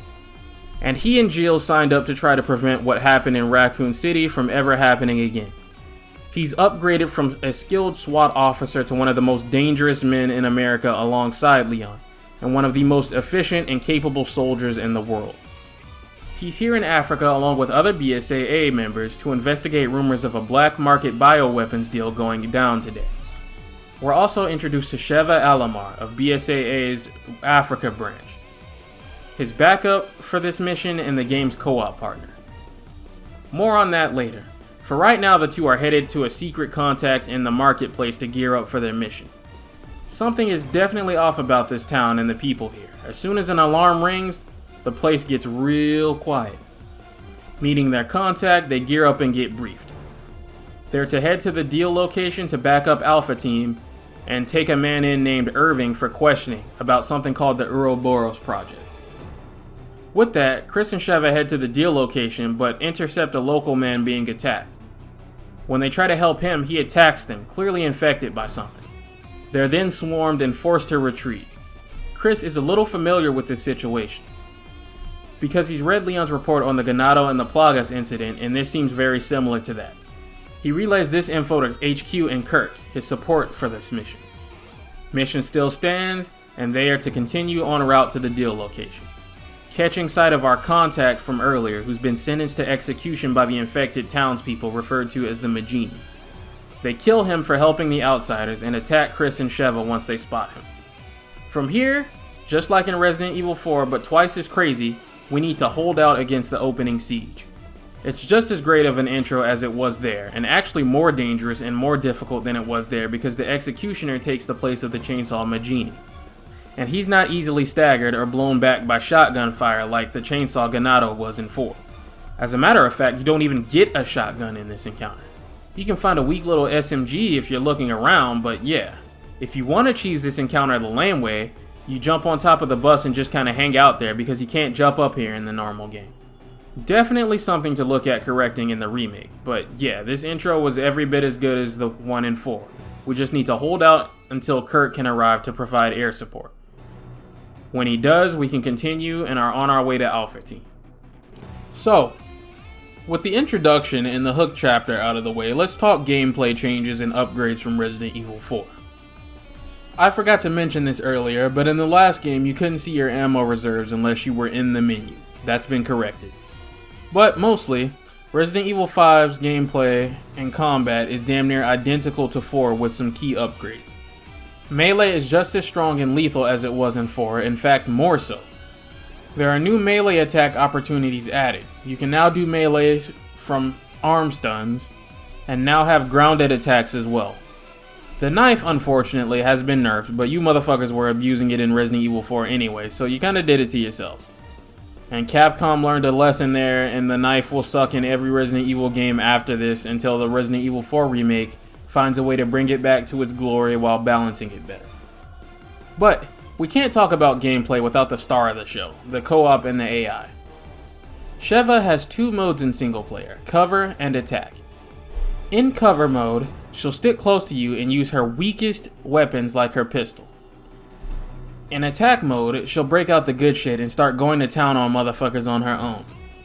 Not the most complex thing in the world, but it was 2009 and this was more than effective. I recommend giving her a pistol and a sniper rifle for when you need her to put the hurt on something, since I still don't find snipers that useful in this game myself. She'll be solid for the rest of the game like this. Inventory management in this game is different in that it no longer pauses the game. A good change, as this has always been a cheap get out of pressure free thing. Now, you need to be aware of your surroundings like you would in most other games with an inventory system. To compensate for that, the quick slots on the D-pad started with this game, allowing you to easily access whatever item or weapon you had mapped there. Sharing ammo and healing items are the name of the game here. In co-op for this game, there is no separation of loot like there will be for Resident Evil 6, so you will absolutely need to think about what you're doing, what you're carrying, and who's got what. If you see some ammo your co-op partner can't get to, pick it up and hand it to them if you can. You get the entire Resident Evil 4 health bar from the jump to work with. And running out of health doesn't instantly kill you, but puts you into dying status. If you've ever played a co-op game, you'll be familiar with the mechanic. You rush over to try to save your partner before they bleed out. Nothing inherently wrong with this system besides one thing that Resident Evil 6 will fix, and that's that the bleed out mechanic means that there aren't really too many brutal ways to die in this game. There are a few, but usually you'll never see them unless it's from one of the instant kill monsters. I believe games like these, where the combat is the star of the show, are at their best when the punishment for failure is severe and brutal. You can tell they hadn't figured out how to get the gore right with the idea of co-op and dying until Resident Evil 6. 6 can be pretty fucked up. The melee system also works with co-op, as you can chain up to 3 attacks back to back with your partner depending on the enemy. It's so much fun, and a key feature I hope is carried into the remake. Speaking of co-op, let's talk about Sheva and the complaint that Sheva's AI is bad. I'm gonna be honest, every video I've ever seen of someone reviewing this game that's provided footage of Sheva's AI being bad has usually just provided footage of them being bad in the process. She's artificial fucking intelligence that can only work with what you give her to work with. If you have her set to be glued to your ass in cover mode while there's a chainsaw maniac running around, that means her reactions are set to follow yours. So that split-second chainsaw attack that you just dodged, she's not going to be able to dodge. If you set her to attack mode but you don't give her anything strong to attack with, she's gonna get herself into a situation where she stands in front of something tough with a pistol and do what anyone would do and get absolutely fucking murked because she doesn't have any firepower. Now, it's absolutely possible for her to do something dumb every now and then on a, maybe once or twice on a playthrough, but that's AI in any game for you. She's constantly dying. She might not be the problem, but it might be someone's skill issue. Weapon-wise, there's a whole assortment of things to play with as per usual, like shotguns, pistols, a couple of new toys like stun rods, and the grenade launcher makes a return and is more useful than ever. But mostly, if you played Resident Evil 4, you'll feel right at home with the gallery here. They even bring back the damage vest from 4. Not quite as useful in this game for a couple of reasons. One of which being they separate the damage types this time around. So there's a melee vest and a ballistic vest, which I think is overkill because it leads me to my next issue with it. And that's just that they both eat up way too much space. Each character gets 9 slots total, which I think is a good balance for the type of game this is to still keep the spirit of inventory management. And a weapon and ammo will each eat up 1 block of space, plus any healing items or grenades you'll need to carry around. Which makes something like Vest a cool idea for pros and cons on paper, but just something that ends up being not worth it in reality. As you can see, Resident Evil 5 for the most part is literally just Resident Evil 4 with co-op. Which makes it all the more fucking bizarre when I hear that annoying part of the fanbase creeping out of their corner like a bunch of roaches to tell you about how Resident Evil 4 is a masterpiece, but Resident Evil 5 is a bad game, or whatever stupid shit they want to say about it, because this is just a mindless action game, or whatever the fuck. And again, I'm baffled by the idiocy on displays because my fucking eyes work. Now, people who don't like 6, I don't agree with either, but on some level I can understand it because 6 puts a lot more emphasis on enemies with guns and makes a lot more changes to the overall gameplay loop. For a good reason that we'll get to later, but good reason or not, it is still ever so slightly different from these two. But 4 and 5 are so damn near identical that the type of people who try to shit on 5 to fit in with this weird vocal minority circle jerk just sounds stupid. I give Jared from Avalanche Reviews shit all the time. But if there's one thing we'll agree on, it's that. And that 6 is really just the natural progression of the action horror gameplay these games made famous. Now, if your problem with 5 is that you simply prefer the feel of being alone in your Resident Evil, and that you'd rather not have a partner in the first place, that's fine. I don't have to agree with the opinion for it to be valid. But you better be fucking consistent about it. And I better not hear a peep out of your fucking mouth about Resident Evil 0 being good, or Revelations 1 or 2 being good either. Otherwise, I'm gonna have to start asking you some real hard questions you're not gonna know how to answer because your retarded ass brain didn't think that far ahead. What really irks me are the people who say 5 is bad just because it's an action-heavy game. One, because I fail to see how that's even a bad thing. These are hardened killing machines who do this for a living, and I much prefer combat and shooting shit in my horror games because things are actually happening as opposed to walking around spooky hallways with jack shit going on in a walking simulator. But hey, horror is like music. It's a vast ocean and different people like different shit. I just happen to like gameplay in my game. I personally will be more scared of an extremely dangerous enemy that punishes my mistakes severely in a game focused on combat and skill than I ever will be of walking down the same fucking hallway over and over and over again for 20 minutes straight because the atmosphere is good. But secondly, and more importantly, because let me repeat, my eyes fucking work. They work. Because they work, I need to ask you a question. What the fuck is all of this?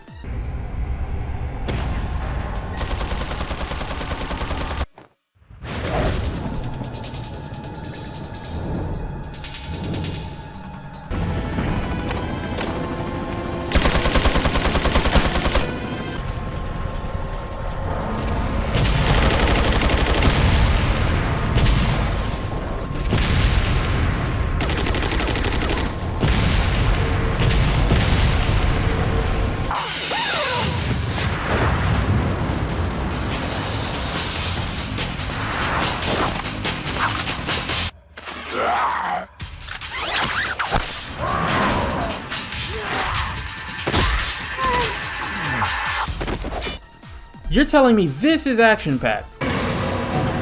We'll never win in a fair fight. We need to fall back and come up with a plan. But this isn't.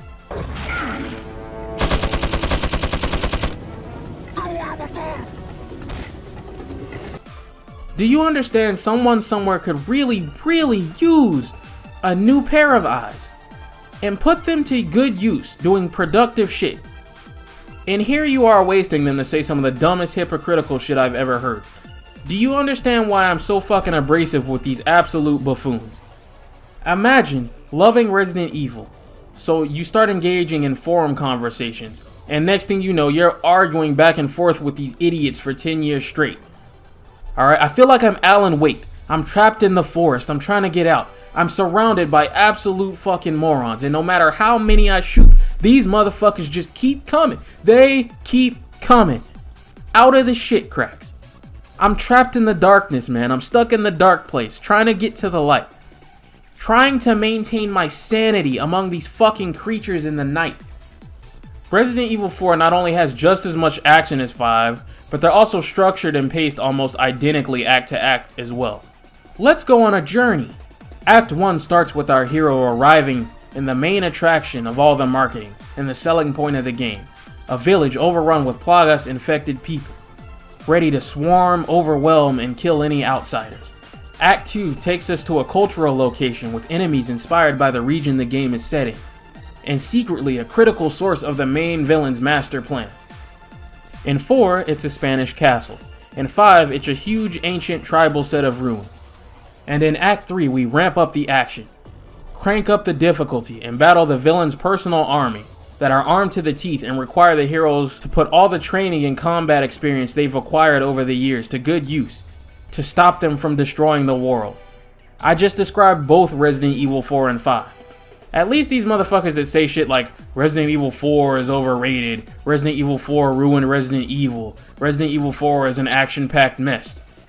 They're at least consistent. They're consistently retarded, but they're consistently something. And just like people who say shit like, oh, Fallout 3 ruined Fallout or something, you just gotta let them stay stuck in 1998 running PS1 emulators for the rest of their lives. But again, they're consistent nonetheless, in acknowledging that it is no less action-packed than the next few games that come after it.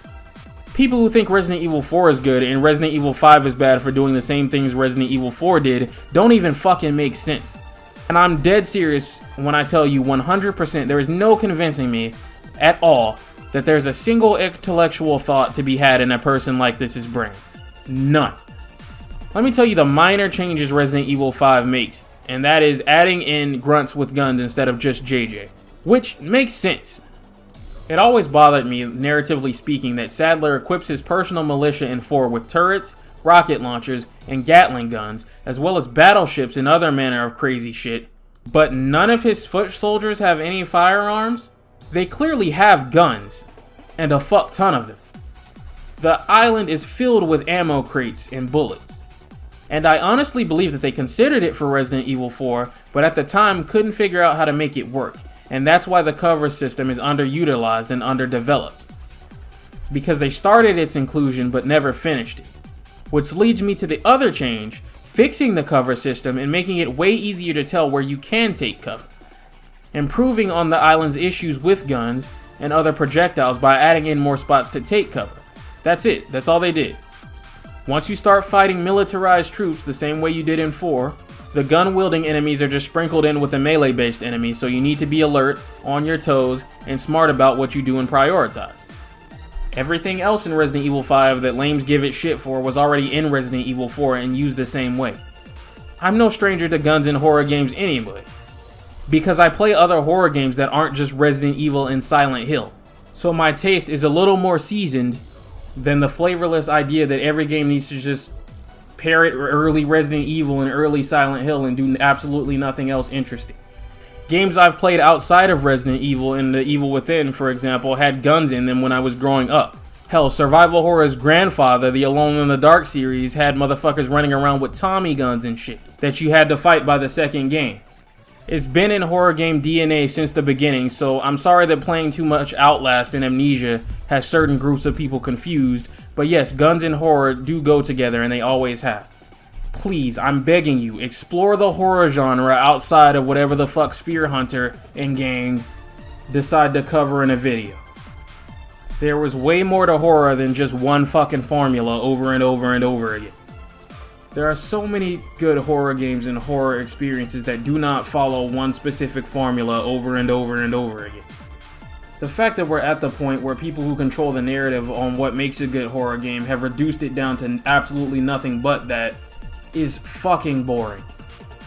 And here's another thing I want to talk about before we continue with the story, and that's wherever the fuck this idea that Resident Evil 5 is underrated because people hate it or something came from. Because once again, that's horseshit. This game released to high reviews. We're talking 8s, 9s out of 10, 4 out of 5 stars. The narrative that this game is magically bad happened way later, and like 2013 to 2015 for some reason. What we're talking is the way Bioshock Infinite was praised on release as being one of the greatest games ever made. And now, magically, because a couple of pasty fucking nerds made some videos on how it's actually disappointing and an abomination, the narrative has flipped into it being a terrible game or some shit. Mindless drones just following whatever their current leader is. Now you have people who play this, and I've seen this with my own eyes. I wish I could find this comment because I replied to it, but I'm starting to get a little following and a lot more notification traffic in my videos these days. So it's been kind of lost in the void. But someone who was getting into this series for the first time, confused because they had just run through the OG Resident Evil 4 and 5 and felt like 5 was underrated and didn't understand why, quote unquote, people hated it when it came out. And I was baffled and had to tell them that it wasn't hated when it came out. It released to critical acclaim. I've shown you a few reviews of the time, but absolutely go Google some more from 2009 to 2010 for yourself. People loved this game. Everything I've said about it, people understood back then. I was there. I grew up with this. I remember the Game Informers. I watched the reviews. I played the game myself. You guys don't understand. These reviews you watch just scratch the surface of the fandom these games had. The modding scene for these games, absolutely fucking crazy. RE Engine games have a nice modding scene, sure. But the MT Framework Engine games were no slouch either when it came to some of the mods. The narrative these people try to push on newer fans is a pot of shit. It's a bunch of fucking hipsters that overtook the narrative, and now people just blindly parrot what they say to want to fit in. You don't sell 15 million fucking copies by being hated. I'll say that, and then I'll read a comment some moron sent trying to do some mental gymnastics and copium about how 5 was a success because it was riding off of 4's success. But then when I asked them the same question about why 8 didn't sell as much as 7, since theoretically it should be riding off the success of 7, They get real fucking quiet because they didn't think that far ahead and simply wanted to talk about some shit they don't know about. I wish I could take some of you younger fans back in time to around 2009 to 2015, when mercenaries and raid modes for these games were at their peak and fresh, so you could see what a good time this was. We'll talk more on that later. Let's quickly address the accusations of racism when it came to this game when it was announced. As you would imagine, it was stupid blabbering from people who didn't even play Resident Evil or games in general. This was silly. You know what's in Europe? Spanish niggas. No one seemed to have a problem with that. You know what's in Africa? Regular niggas. Everyone lost their minds for a little while. It was stupid. Moving on. And over the years, I've seen more and more whining and shit about the green piss filter or whatever the fuck these morons call Resident Evil 5's color palette that they complain about. A lot of games in the PS3 and 360 generation were going for a more dark, gritty atmosphere, and I actually quite like it and miss it. But regardless of that, it's a fucking horror game.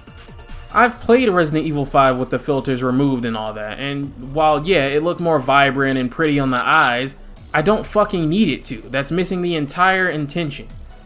Every single game with a color palette or a filter in a scene will look prettier when it's removed. But pretty is not always a game's intention.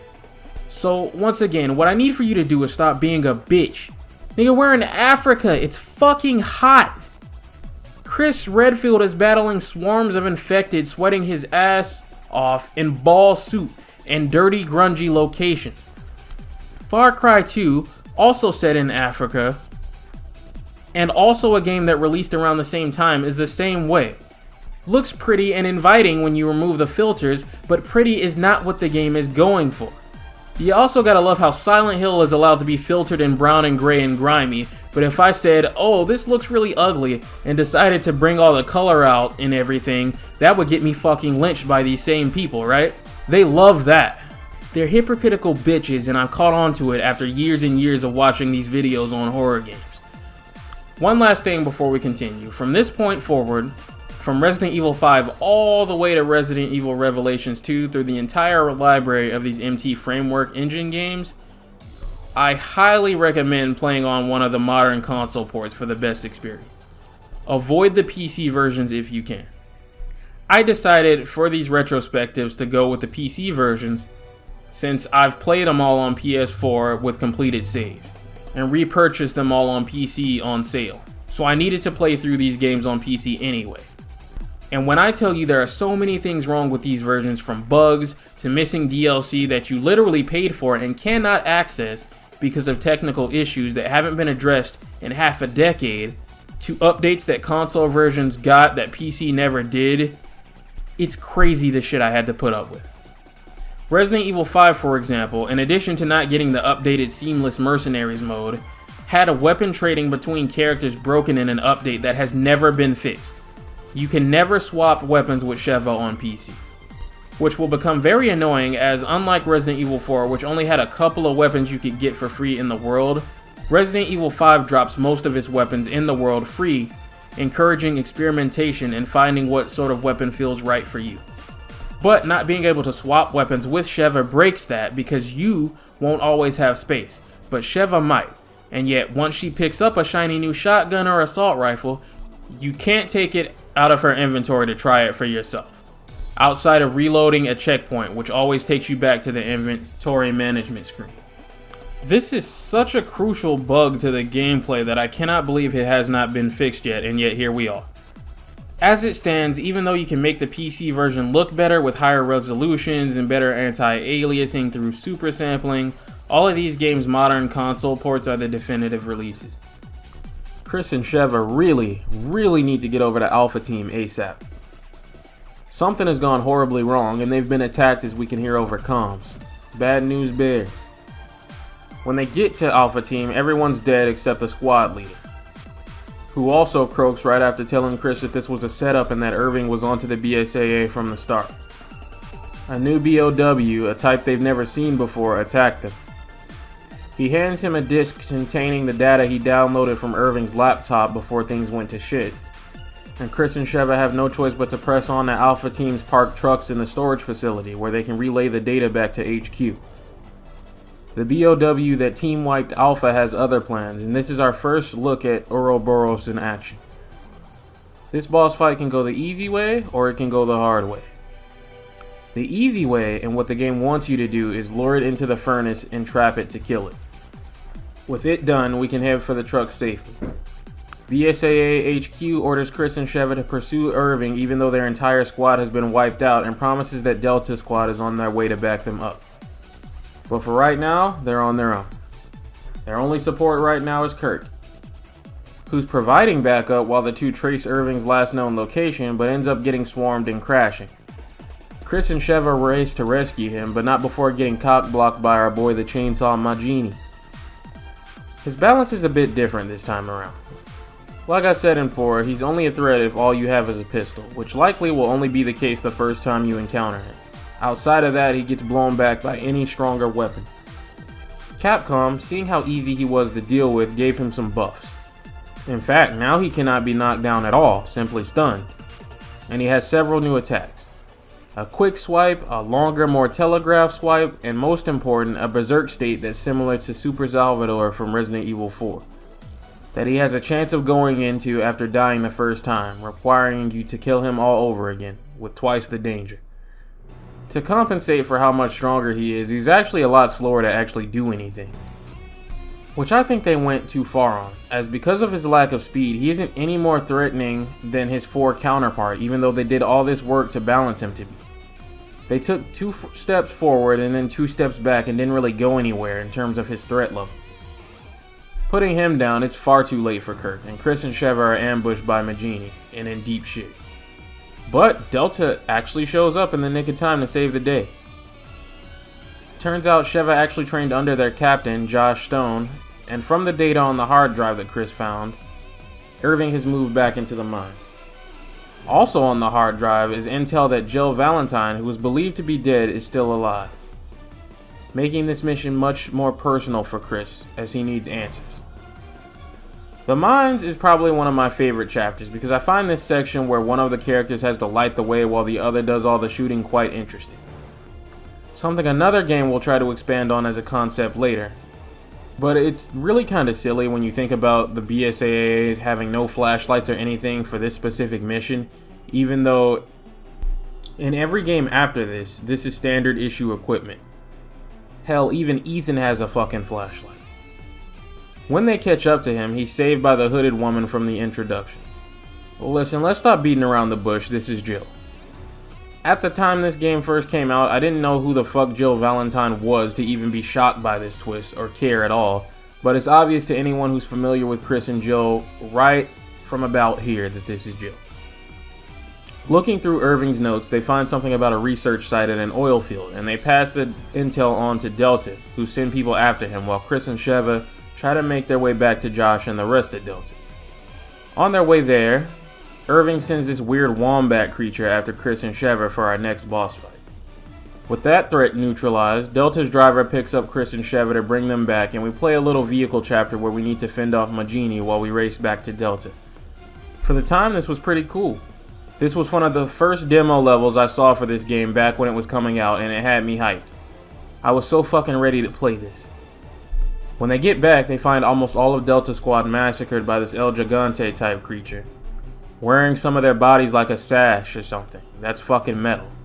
Anyway, this thing is way bigger than any of the ones Leon fought in 4, so their only shot is to run back to the truck after the driver gets clapped and use the firepower there to try to bring this thing down.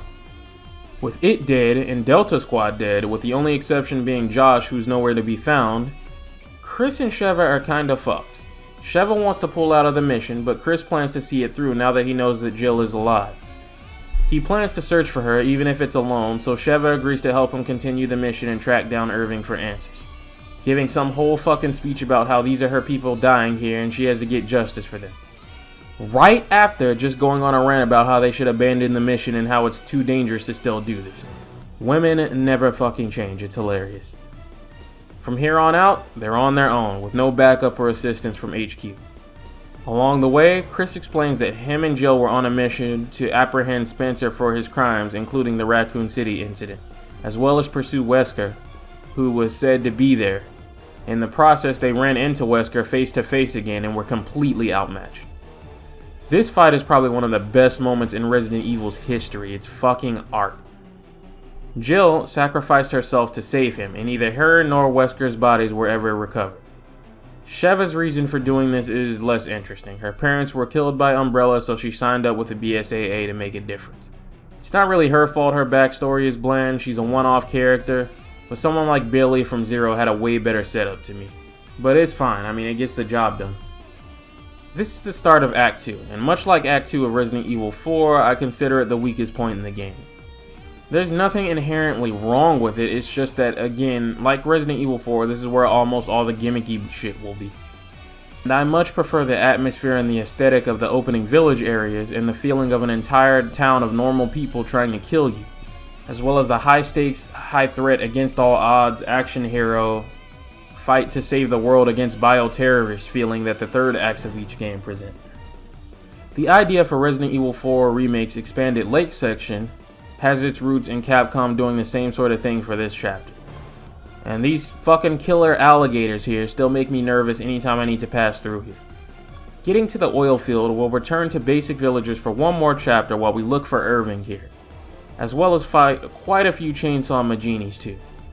As a middle schooler playing this shit for the first time, these guys still scared the shit out of me, and I remember quite fondly dealing with the first one here, being terrified, turning this second valve, and having to fight another, and feeling relieved when I beat it. Then, just when I think I'm free, I have to deal with the third one. And at this point, I'm losing my fucking mind. Get me the hell out of here, dude, right now. I remember it like it was yesterday. I was so scared of him getting near me that I froze up, and Josh ended up getting absolutely fucking wrecked. Good times. Speaking of Josh, he's alive after all. After Delta Squad was murked, he decided to try to stop Irving all by his lonesome, and here we are. Josh will look for a way out, while we try to catch Irving, who plans to blow this place up to hide all evidence and make his escape by ship. What evidence? Well, evidence Tricell is involved. If you've watched the CGI movies or played the Revelations games, you'll know that they're a name that keeps popping up around this time, because most of that is set in between RE4 and 5. Tricell is the rival company to Umbrella, and the organization that Wesker and Ada have been entangled with in these last few games. The African division is led by a woman named Excella Guione. Now, Resident Evil has a lot of good-looking women in it, but there is nothing, and I mean nothing, like Excella. Nobody in this series comes close, besides maybe Ada in the remakes. And if you disagree, you're just wrong. Excella is obsessed with Wesker and will do just about anything to please him.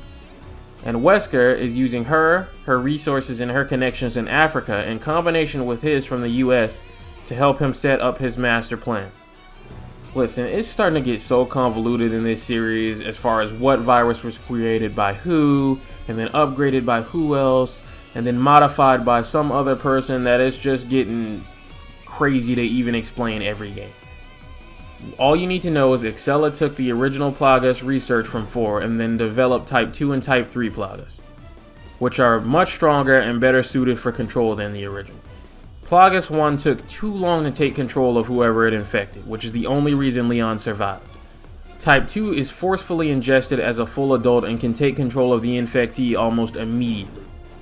If you're infected with this, there is no hope for you.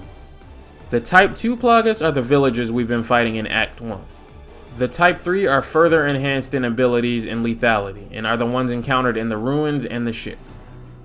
Ouroboros, on the other hand, is more so Wesker's personal creation and his finest work. The virus builds elite superhumans, which he is still obsessed with all these years later, and only a small percentage of the population will have the DNA makeup required to survive its effects changed into the elite. The rest will be turned into monsters like what took out Alpha Team. If you're wondering what the hell Irving's role in all this is, it's funding and distribution, I guess. He's a cash cow and one of the richest bioorganic weapons arms dealers in the world. He's more than willing to sell and distribute whatever Excella and Wesker cook up for testing. They're yet again too late to catch Irving and rush off the island with Josh in pursuit on his boat. Catching up, Irving has nowhere to go, and using some new virus that Assassin's Creed Jill forced him to take, he transforms for a boss fight. You are heavily encouraged to use the turrets around here instead of your own ammo. Just so you know though, rocket launchers still one-shot almost all bosses, so feel free to fire away if one is kicking your ass. Irving, with his dying breath, tells Chris that he'll find everything he wants to know in a nearby cave, so that's where the two head, while Josh goes to see if he can get some more support from HQ. Chris and Sheva fight their way through the ruins and infected tribals until they come up on some weird-ass flowers, and an old Umbrella facility. As it would turn out, this is where Marcus researched the progenitor virus all those years ago. I get the feeling the wars Billy fought in Africa were no coincidence and Umbrella capitalized on them. It's all come right back to the beginning, and here Chris is to finish things and wipe out the last of Umbrella's golden minds, and arguably its best ever scientist for good. Wesker seems to be obsessed with proving himself to be better than Spencer, who he killed back during the Jill incident, after learning that Wesker himself is the result of an experiment to develop intelligent children far beyond normal human intellect. This game will say Albert is the only living Wesker child left, but we'll later know that not to be true. And this idea that he was made to be this way and as a result Spencer would be responsible for all of his work instead of him really bothers him. So Ouroboros seems to be like his way to get back at Spencer by taking his original idea and one-upping him by creating an entire new world of elite instead of just elite children. Also, bizarrely, this is the first time I think we've ever seen Spencer in the flesh in any game up to this point, and it's a scene where he's getting killed. Chris and Sheva reach a holding area where test subjects are kept, and the pods look like the ones Jill was kept in the picture. So Chris searches for her, still unaware that Assassin's Creed is her, and we have a nice old Resident Evil boss fight while we wait for the elevator to take us to it. The pod is of course empty, as predicted, and Excella calls them up over the intercom to blabber some villain dialogue and then leave. The game swears that Chris and Sheva were ordered to retreat and pull out, but I don't remember that ever happening. They've just been kind of freeballing since they accomplished their objective to take out Irving. With that, we've reached Act 3. The gloves are off, the game is done pulling any punching, and just like Resident Evil 4, now that we're dealing with military and some serious firepower and opposition, you need to play smart and well, because mistakes will be severely punished. Flashbangs and flash rounds for your grenade launcher are going to be really smart choices to keep on you here. Just like Resident Evil 4, this is where Resident Evil 5 also introduces its scariest enemies. Resident Evil 4 had the Regenerators. Resident Evil 5 has the Reapers. Oh my fucking lord, I'll never forget the first time one of these things dropped out of its pods, and no matter how much I shot it, it just kept coming. And then it killed me, and it was fucking brutal. And I knew right then and there this game meant business. It wasn't until the re-release of this game on PS4 that I finally discovered the trick to killing them easily. Before that, I used to just spam electric and flash rounds as a kid and then hope for the best until it exposed its belly, and then fire away with whatever strong gun I had. But you can force it to do this yourself with just gunfire. If it approaches, it will often partially expose its belly to you. It can be a bit hard to hit because it also expels gases obscuring your vision. Shoot every weak spot you can until it folds back in pain and unload on it in the weak spot on its belly and hope to do enough damage to kill it. Otherwise, you'll have to repeat the process. And you better hope it even exposes its belly while it's approaching you, because sometimes it won't. And like I said, it doesn't give a shit about your gunfire unless you hit its weak spot. And the only way to prevent its instant kill grab attack is by shooting off one of its limbs if you can hit it. But since they grow it back pretty quickly, it won't save you for long. There's nothing scarier in this game than one of these motherfuckers creeping up on you and is simply refusing to expose its weak spot while you panic with nowhere to get away. They're also made from Ouroboros infected cockroaches, so there's that. Eventually, we come face to face with Excella, who unleashes another failed Ouroboros monster on us, and explains that they have no intention of selling Ouroboros like they've been doing with their new line of plagas. This new virus is special, and they plan to build a new world with it. Then she departs. This fight is way harder than the first one. There is no furnace to cook this thing with. But it's still weak to fire, so any flame grenades, any flame rounds will help you out, as well as the flamethrower that's located in the room. After we're done here, we cut through Wesker's army some more, until we come face to face with the man himself. He finally takes Jill's hood off, and Chris is confused as to why Jill's working for him and also blonde. Especially when we know Wesker likes some brunette. Regardless, it's time for our first fight against Wesker. We have to survive for 7 minutes against him and Jill. He will dodge every single bullet you shoot in his direction if he's looking at you. You have to either get him to lose sight of you and catch him off guard, or shoot him from behind while he's focused on your partner. You can survive the 7 minutes, or you can beat his ass so bad he's forced to retreat. Either way, in the end, Chris and Sheva are no match for their combined might, since they have to hold back on Jill. Chris is able to break through Wesker's hold on her for a second, revealing she's being controlled by this device on her chest. Wesker leaves Chris and Sheva to try to get the device off her. And can I just say, the song that plays during this fight is a fucking masterpiece. Jill, what are you doing? Stop this! Jill, answer me!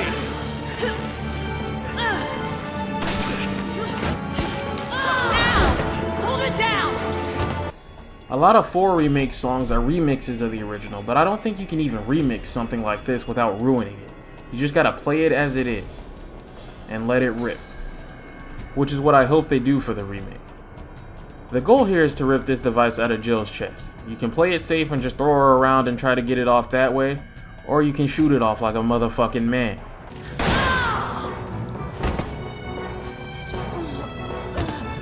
Fuck.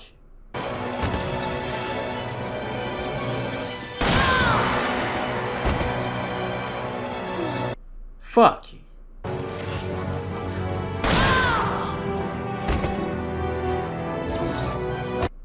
Fuck. Alright, just don't use the Magnum. I could have sworn this used to work, but I guess not. With Jill cured, she tells the two she's been able to see, hear, and feel everything, but not able to resist with that device on her chest. And that they need to get on Wesker's ship before he escapes and stop him before it's too late, because he will destroy the entire world. So they sneak on board before it can get away. Now, we're balls deep in the game's final act, and it's getting even tougher. A lot of enemies will have armor, requiring precision and skill, and a lot of them are rocking armored shields too, so you absolutely need to be on your A game here. Gatling Gunner is back and just as deadly to get caught lacking by. Speaking of getting caught lacking, Excella was here. And she drops a vial of something in her escape that Sheva picks up. More on that later. When they find her again, she's been double-crossed by Wesker, of course, who's infected her with Ouroboros. Wouldn't exactly count this as a double cross though, because they're so obsessed with the perfect world where only they are the chosen worthy, and if that's the case, they should damn well make sure they're worthy themselves. Which I guess Wesker agreed with, and Excella turned out not to be. She transforms into a giant Ouroboros monster bigger than any of the ones we fought before, and unless we stop her, she's likely going to destroy the whole ship. In a callback to Code Veronica, to do that we'll need a laser targeting system that the ship is equipped with to fight it. With her killed, Jill makes contact again and tells us about Wesker's weakness. To maintain his strength and balance, he takes a serum to help him deal with the side effects of the G-Virus, and it's the same vial Excella dropped and Sheva happened to pick up. The dose needs to be precise, and he just took one, so if they find him and inject him again, he'll overdose and they can weaken him enough to stand a chance. This is it. This is the final gauntlet to the most important mission in Chris Redfield's life, and believe me, they make sure you know it. This room is fucking brutal. Reapers, Gatling gun Maginis, all the heaviest hitters are here swinging to make sure that you don't get to Wesker. But this is Chris motherfucking Redfield, so he pushes through. They are still heavily outmatched and don't stand a chance without injecting him. And even that is easier said than done. I really like how this fight's power scaling is here. Every boss in 4 and 5 up to this point can be easily dispatched with a rocket launcher, as a sort of Easter egg for the two most iconic boss fights in the original's ending from one. But this is the most powerful antagonist in Resident Evil history, so Wesker doesn't play any of that. And this boss fight is built around how strong the rocket launcher has been in the games up to this point. If you shoot it, you have to catch him off guard in the first place. And even if you do that, he will react and catch it. You have to be quick and shoot it while he's holding it. Doing this, we finally started to crack him, and he runs off on his plane equipped with Ouroboros missiles. And convincing me that Chris Redfield, who has to weigh 250 pounds minimum, is faster than Sheva, who probably barely cracks 140 to 130, is just not gonna happen, but the game is trying. Wesker's goal is to fly the plane until it gets shot down by the African military, with his work of art on board. If that happens, it's game over. His plane will spread the virus all across the world through infection from whatever it hits. Now, we're just gonna have to forgive the plot for one thing here, and that's how inconsistent how this infection works is. Wesker makes it sound like it spreads through the air, but Irving and Excella seem to have been straight up injected with it. And if this is an airborne virus, why not just spread it through the ship's air to take out Chris and Sheva? He could have eliminated them with minimal effort just like that. I don't want to hear any paper-thin defense about how this is because of Wesker's ego or some shit either. It's simply silly. Whatever, man. It's just an excuse to give us this gem of a line. Ouroboros will be released into the atmosphere, ensuring complete global saturation. It also technically doesn't matter if the military does or doesn't shoot him down because they'll just launch his missiles anyway if they don't. Regardless, we fuck him over once more by releasing the airlock and destabilizing the plane before it can get to any major city. And it crashes straight into a volcano like we're playing Tekken. Honestly, if I'm to understand how hot volcanoes are, Chris and Sheva should be boiling alive just from being in here, but we'll allow it because it's Resident Evil. Wesker still isn't dead. And out of anger, he infects himself with Ouroboros, and unlike any of the others before him, he seems worthy as he's only received a minor transformation like Alexia did in Code Veronica, and isn't a full-blown monster. He is no less deadly regardless, and because of that, this is his last ride. Everything Chris and him have been through, and everything Chris has worked and trained to prevent comes to a grand finale here. This is also where we get the glorious Boulder Punch QT. Now, I suppose if you're fucking boring, silly and ridiculous moments like this bother you.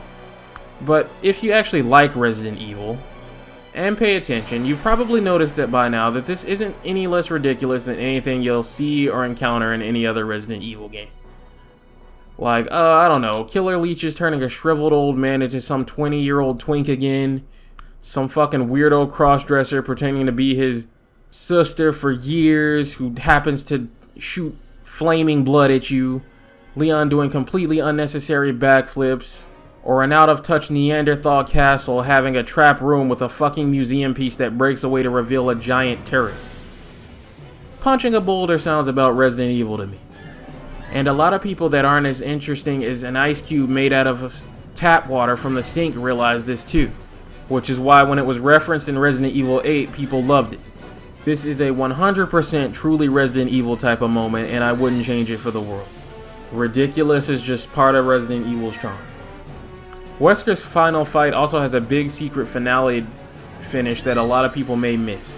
It's beautiful, it's dramatic, and it's true to Chris's selflessness, and how he's willing to do whatever it takes to kill Wesker and save the world, to the point of being willing to take a bullet, Goku and Raditz style, if it means accomplishing his mission. Just in the nick of time, Jill and Josh arrive in a chopper, and hand Chris and Sheva rocket launchers for Resident Evil tradition. With that, Dr. Albert Wesker is finally put to rest, and Chris and Jill can sleep easy knowing their biggest enemy is finally gone, and the main story is now finished. Now, Resident Evil 5 received 2 DLC chapters, Lost in Nightmares and Desperate Escape. If you've been paying attention to what my preferences are in my horror games and what I like, you'll likely predict which one I like and which one I don't too much care for. So let's get the worst one out of the way, and that is Lost in Nightmares. It takes place during the search for Wesker at Spencer's home that saw Jill presumed dead. When they arrive, the mansion is quiet and all of Wesker's security is dead. The main way to his room is also locked, so they'll need to find a way around. And look, I appreciate what they're trying to do here, I do. This DLC is about fan service and nostalgia. When they arrived, Jill used her lockpicking skills to get them inside. You're running around looking for cranks, reading spooky notes, there's blood all over the place, throwbacks to old puzzles from the original. Whenever you open a door, it does that old school Resident Evil point of view thing. Real good shit, real respectable. This DLC is less about the balls to the wall arena action horror gameplay we've had up to this point in the series' reinvention with 4, and more about the more measured, suspenseful, atmospheric horror of the originals. This is another reason I disagree with people who don't understand color palettes and mood and just want everything to be sparkly, glittery, vibrant rainbow bullshit now.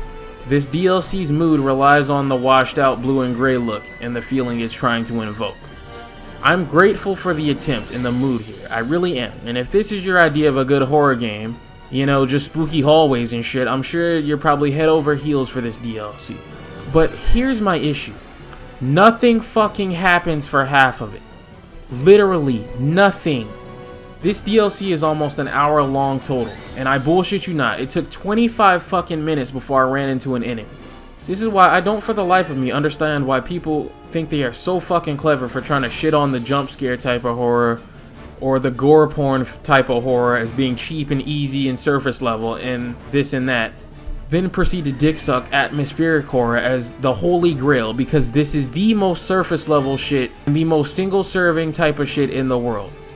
Yes, all this shit is cute and great on your first time around, but I value replayability and solid core gameplay loops, because if you're gonna play a game once just to get the experience once, you might as well just fucking rent it or watch a fucking movie or something. A single player experience's value is increased by how much you want to come back to it. And what would make me ever want to come back to this DLC? Walking around? That's the huge weakness in Atmosphere. Whenever I replay it, I know that for half of it, nothing goes on. I'm not worried about a spooky sound here, a lightning crack there, or anything like that, because I know nothing is going on. So now I'm just playing a fucking walking simulator until the halfway point. That's what you paid for when you get this DLC. 50% walking. But then, even when you get shit to finally happen, the game fumbles it. Chris and Jill explore a dungeon to try to make their way to Spencer that is controlled by these more mutated executioners that secrete acid if you're too close to them. And for an asset flip with some new makeup, they're really well done. These things start getting close to you as you fight them and you start getting real fucking nervous. But then, just when things are looking up, Capcom fumbles the bag by having Chris and Jill fall and lose all their gear and go through this boring section where you run around and lure them into traps over and over again until you finally are mercifully released from this tedium. I give it credit. They give you a bit of a fighting chance and something to do in the form of flash grenades to at least have some kind of input and player agency in this section. So it's not as bad as it could be and will be in later games when they take away all your shit and just have you run from things. But if half of the DLC is nothing but fucking walking, and then half of the last half is nothing but running away from something weaponless, that leaves 1/4 of this DLC actually fun and interesting to play, and 3/4 of it just fucking boring. Its saving grace is the battle with Wesker, where they hand you a weapon back finally, and you actually get to play through it. It's a lot of fun and pretty damn tough to play it properly. With that, the DLC is concluded. Like I said, I'm not really a fan because Atmosphere with nothing in it represents a barren, uninhabitable planet with nothing really to explore or make you want to stay. And it's also a misunderstanding of the old school games and their replayability. And while I don't think you need to replay games to know if they're really good or not, I do think that it absolutely contributes to your preferences and your values. If you played Lost in Nightmares maybe once or twice over the course of its entire release and you like classic Resident Evil, I'm sure you found it great. I did too, until I had to replay it a couple of times, and then I realized I was racing around these hallways with nothing in them, and that the atmosphere and mood of something like the Resident Evil remake is worthless without the enemies and BOWs crawling around to fight, as they go hand in hand, and they're the real stars of the show. The atmosphere is just the stage the game is set in, and Lost in Nightmares, for most of its playtime, is a stage with no cast for the play. Desperate Escape though? Desperate Escape I really like. That's the good shit. It takes place right after Chris rescues Jill. She passes out from exhaustion and wakes up to find our boy Josh to the rescue. And I'm telling you right now, Chris needs to put a stop to this. Do you see how she's looking at this man? If she goes that way, she ain't coming back. So now the goal is to get to the helicopter rendezvous with Josh's pilot Doug for pickup. And unsurprisingly, this DLC is much better than the other. Whereas all that was atmosphere, this is all action and overwhelming you. From the beginning to end, they just crank up the knobs on the enemy counts and let it rip. They have completely stopped giving a fuck at this point about balance mostly. We're talking about multiple chainsaw Majini at once, rockets and turrets everywhere, we're in the trenches, it's all out war. Honestly, it's so much fun, I wish they would go even crazier and bump up these enemy counts to no mercy levels. Only thing I don't like though, is throughout the DLC you pick up weapon spawns in the world as you go. But some of the weapon drops are randomized, so it could be anything from a rocket launcher to a sniper to a magnum, or some of these weapons could just not appear whatsoever. I picked up hella magnum ammo and never got a magnum on this run, which annoyed me quite a bit because my inventory was filled with the shit. Eventually, Jill remembers the whole Wesker weakness thing, and after that we just need to survive until Doug can get there. Capcom even throws you a middle finger at one point by adding some extra time to the counter just when you thought you were safe.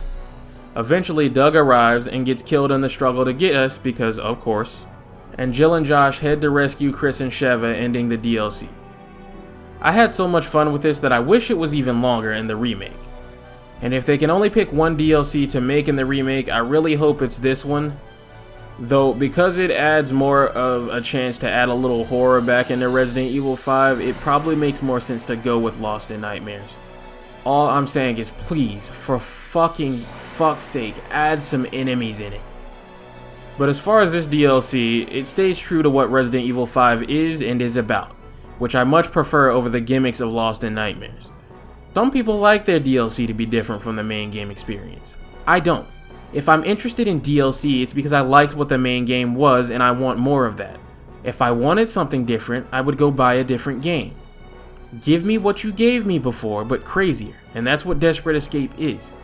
Lastly, before we close out Resident Evil 5, let's talk about the bonus modes.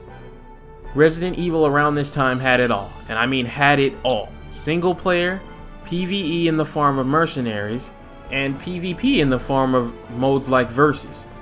Yeah, you heard that right. Resident Evil had PvP modes with a big community that played them regularly for the longest time. Something that a lot of these bigger channels that have done reviews on Resident Evil completely gloss over when they're fucking lying to your face about how nobody was ever interested in any Resident Evil PvP. So, when you see certain content creators hop on Twitter and shit once they've seen something like ReVerse and they start running their fucking mouth about things they don't understand, with takes like, oh, absolutely no one was asking for this. Because in their mundane echo chamber of the franchise's identity, they're completely ignorant to this sort of community and think they are the holy prophet that speaks the voice of the entire Resident Evil fandom. And every fan on the planet thinks like them because their head is lodged up their own ass, they're feeding you a fresh bullshit sandwich. That's of course what ReVerse was trying to do. Give this community something back that they lost during the move to what 7 was. But also not break the bank with the budget. Briefly, the problem with ReVerse, unless you're the type of person that is in that echo chamber that was just completely unwilling to try it just based off of what it was, is that while it was fun and the fan service costumes from different adventures throughout the years were cool, it can't help but feel like a pale imitation of the era that it's trying to emulate. Ironically, much like 7 and 8, thanks to the watered down gameplay. And the basically empty budget that the game had to work with means that there was absolutely no real content for it because it was never attached to a game like 5 or 6's PvP modes were. I didn't play PvP much in 5 or 6, I was more of a mercenaries guy, but a lot of PvP and PvE maps were the same, and built from the ground up with these modes in mind, and flowed beautifully. ReVerse could never hope to match that, because the maps had to be made from the ground up, even from pre-existing blueprints to accommodate things in the PvP space. And that was just never going to work with the chump change this game was given for resources. Which means that even if you were having fun with the game, like some of us were, there was nothing to keep you playing. And their swan song of content that was just characters it's hard for the audience to even care about from Chris's squad in 8 did nothing to fix that. Nor did the live service and hero shooter shit the game had mixed in with it, because of course, it is modern times. I think they really should have waited for the Resident Evil 4 remake, and for Capcom to really figure out how to get the action gameplay right, and get it back to its glory in the new engine, with more locations to work with from previous games. If they had done that, I think this game could have been much better. But yeah, that's an actual reason that ReVerse went out the way it did. Not just, oh, well, I had no interest in the PvP, so I'm just gonna say some shit, and I have no fucking idea what I'm talking about. But I'm popular, so people, please agree with me. As far as PvP of these old days, like I said, I can't speak too much for it. I was a Mercs boy. But in retrospect, I wish I had put more playtime into it. These videos on it have hundreds of thousands of views, so people were really into it, and it looks like I missed out on some real good shit by not focusing on it a little more. But I can talk about the mercenaries, and oh man, this is an upgrade from 4. Balance in 4's mercs was pretty bad. Relying on silly exploits and AI limitations was the only way to make certain maps bearable with certain characters. Resident Evil 5 has no such problem. Every character has a bit more thought put into strengths and weaknesses of their loadout, and base Chris can comfortably perform in maps that would have eaten Leon alive in 4. With the new additions to the combat plus multiplayer, this mercenaries mode was great. It's basically just 4 in co-op.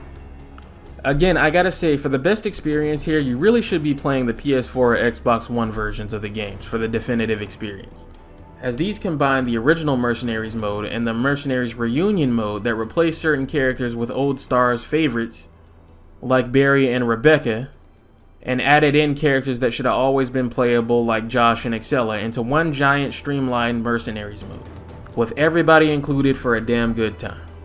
Even all these years later, I cannot believe how much fun I was still having with this, even knowing 6's mercenaries mode is gonna blow this out of the water later.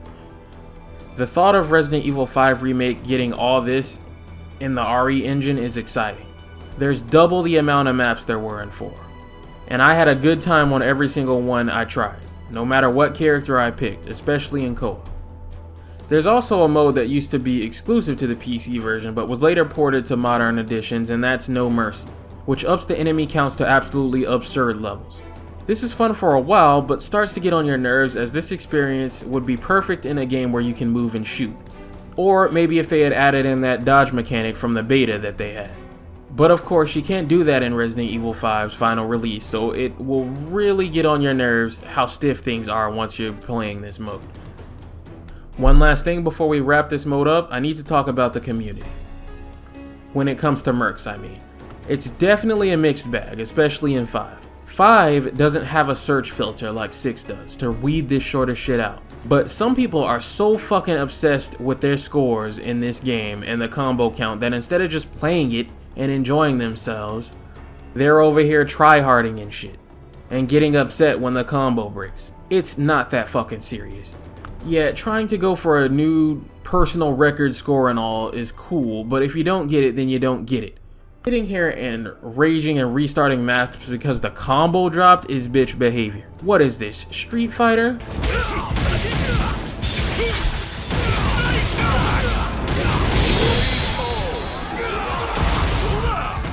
Mortal Kombat?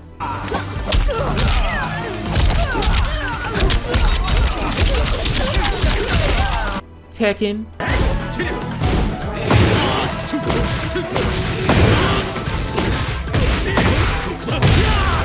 Are we playing competitive Resident Evil Mercenaries or some shit? Listen, this game is over 10 years old. A lot of the videos with super high scores that have thousands and thousands of views are from fucking years ago. Any glory and fame you thought you were gonna get by showing off your high scores is long gone. That well has dried up. You're not about to enter competitive Resident Evil Mercenaries esports. You know, Resident Evil Evo Grand Finals or some shit. Chill the fuck out. It's not that serious anymore, and it never really was.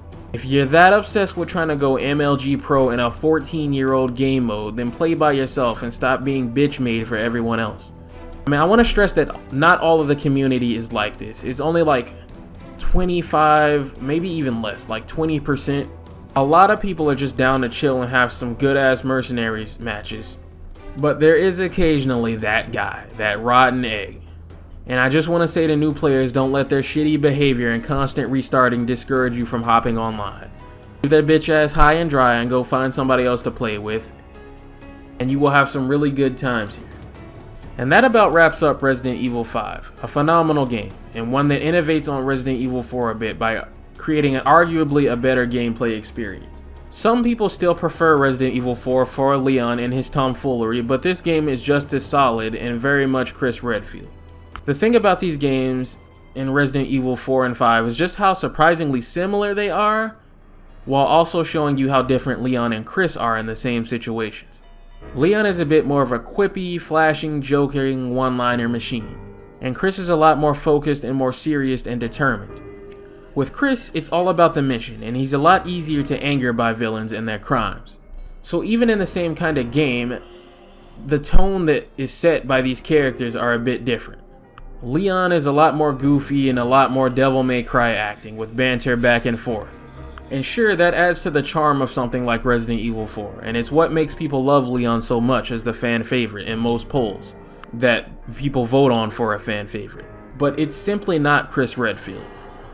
With someone like Irving, he's here to put him the fuck down and go home.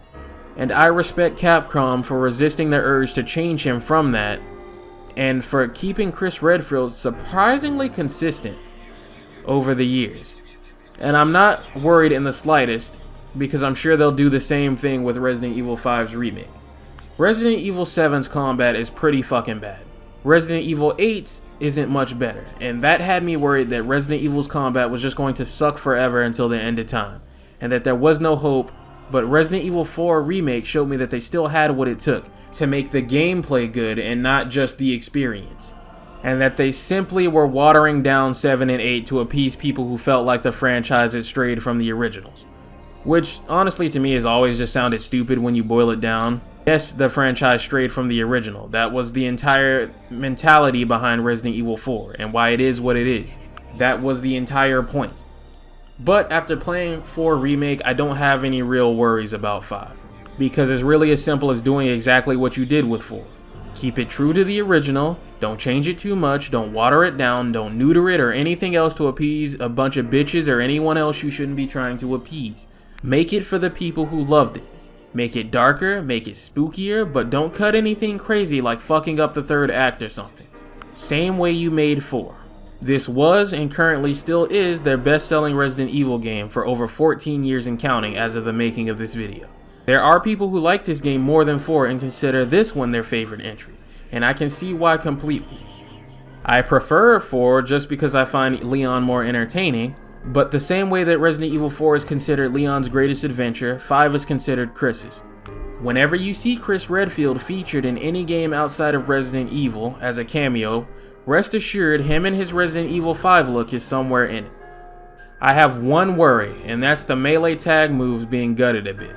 Resident Evil 4's melee is great, but because of the way it works, it's hard for me to imagine how they'll be able to add in the ability for your partner to come in with a second attack, without it feeling like melee has been nerfed, since the locational damage works a bit different, especially with things like dismemberment at play. But we'll see, and I think they'll figure it out. Part of me will always be curious to know what the original single-player Resident Evil 5 could have been like, based off of how it was shaping up in the trailers. And that looked like an incredible game as well. I wish I could teleport to an alternate universe where that's the game we got just to play a copy of it and report back to you.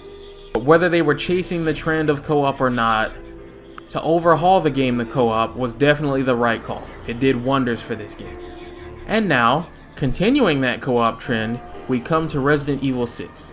A game that is admittedly divisive. Game journalists and hate bait channels on this platform seem to think that the word divisive is a synonym for bad game. Divisive fucking means divisive, as in divides. This isn't a hard concept to understand. When something is divided, that means one side is one way and the other is another. Not, it's divisive, so that makes it bad. That is not how that works, but somehow on this platform, that tends to be how it usually works because people are stupid. Divisive magically means everybody hates it. So here's all the things that people dislike about it, and none of the things that people like about it on the other side of the spectrum. Please give me views.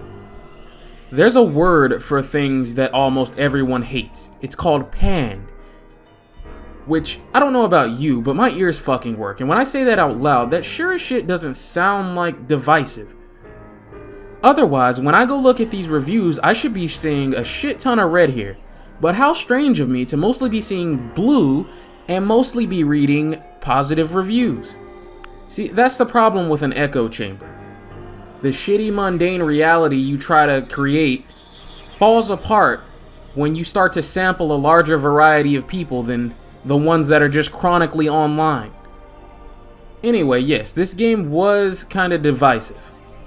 Some people will swear it's the worst game in the franchise, and I don't see how the fuck that's even possible when Zero and Code Veronica are looking you in the face right here.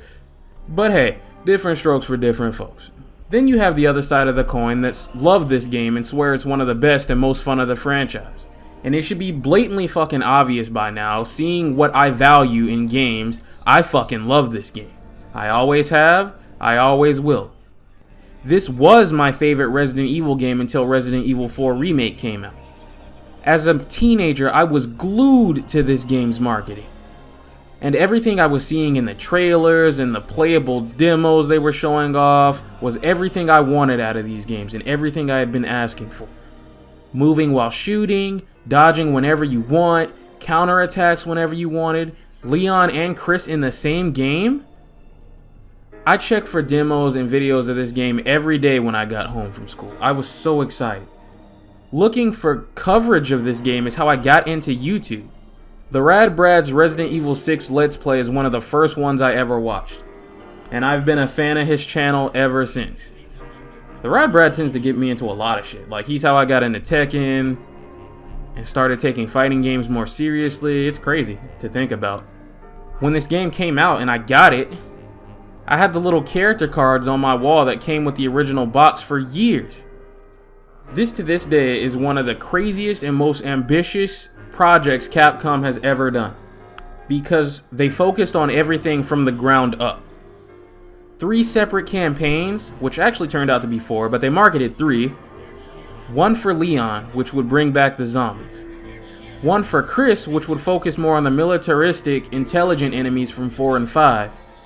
And one for Jake, who they said was Wesker's son? And they were showing off all these cool moves he had like his dad. Chris and Leon fighting in the trailer? Dude, you just had to be there. The fucking Capcom Civil War over who would win in this fight was crazy. It was still co-op, as it should have been, but all 4 campaigns were interweaved and connected. So, up to 4 people could be playing a section at once for a 4-player co-op section. That was fucking crazy. I'll say it again, you had to be there. You're not gonna understand just watching some review or reading some comment from the same kind of lame who never fucking enjoyed the direction this franchise was going in anyway, or whatever the fuck. This game and what it was showing off was the type of shit some of us had been begging for ages when it came to these games. This is a gameplay first, gameplay is the most important part of the game kind of approach to game design, and I love it. I still get nostalgic just thinking about it. No other game in the franchise has ever had me this excited besides probably the remake of Resident Evil 4 once I saw it for myself. And I'll never forget these memories. But 4 campaigns is a hell of a tall order. Trying to piece this web together from bits of every campaign in chronological order would just be a mess. So how I'm going to break this down is campaign by campaign in the order they're listed.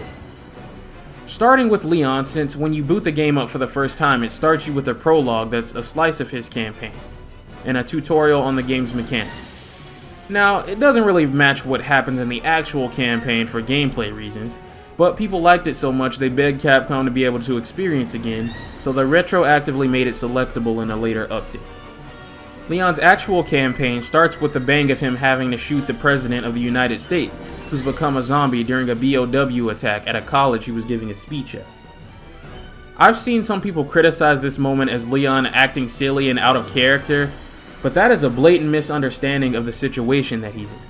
This isn't any old zombie we're talking about, this is the fucking president.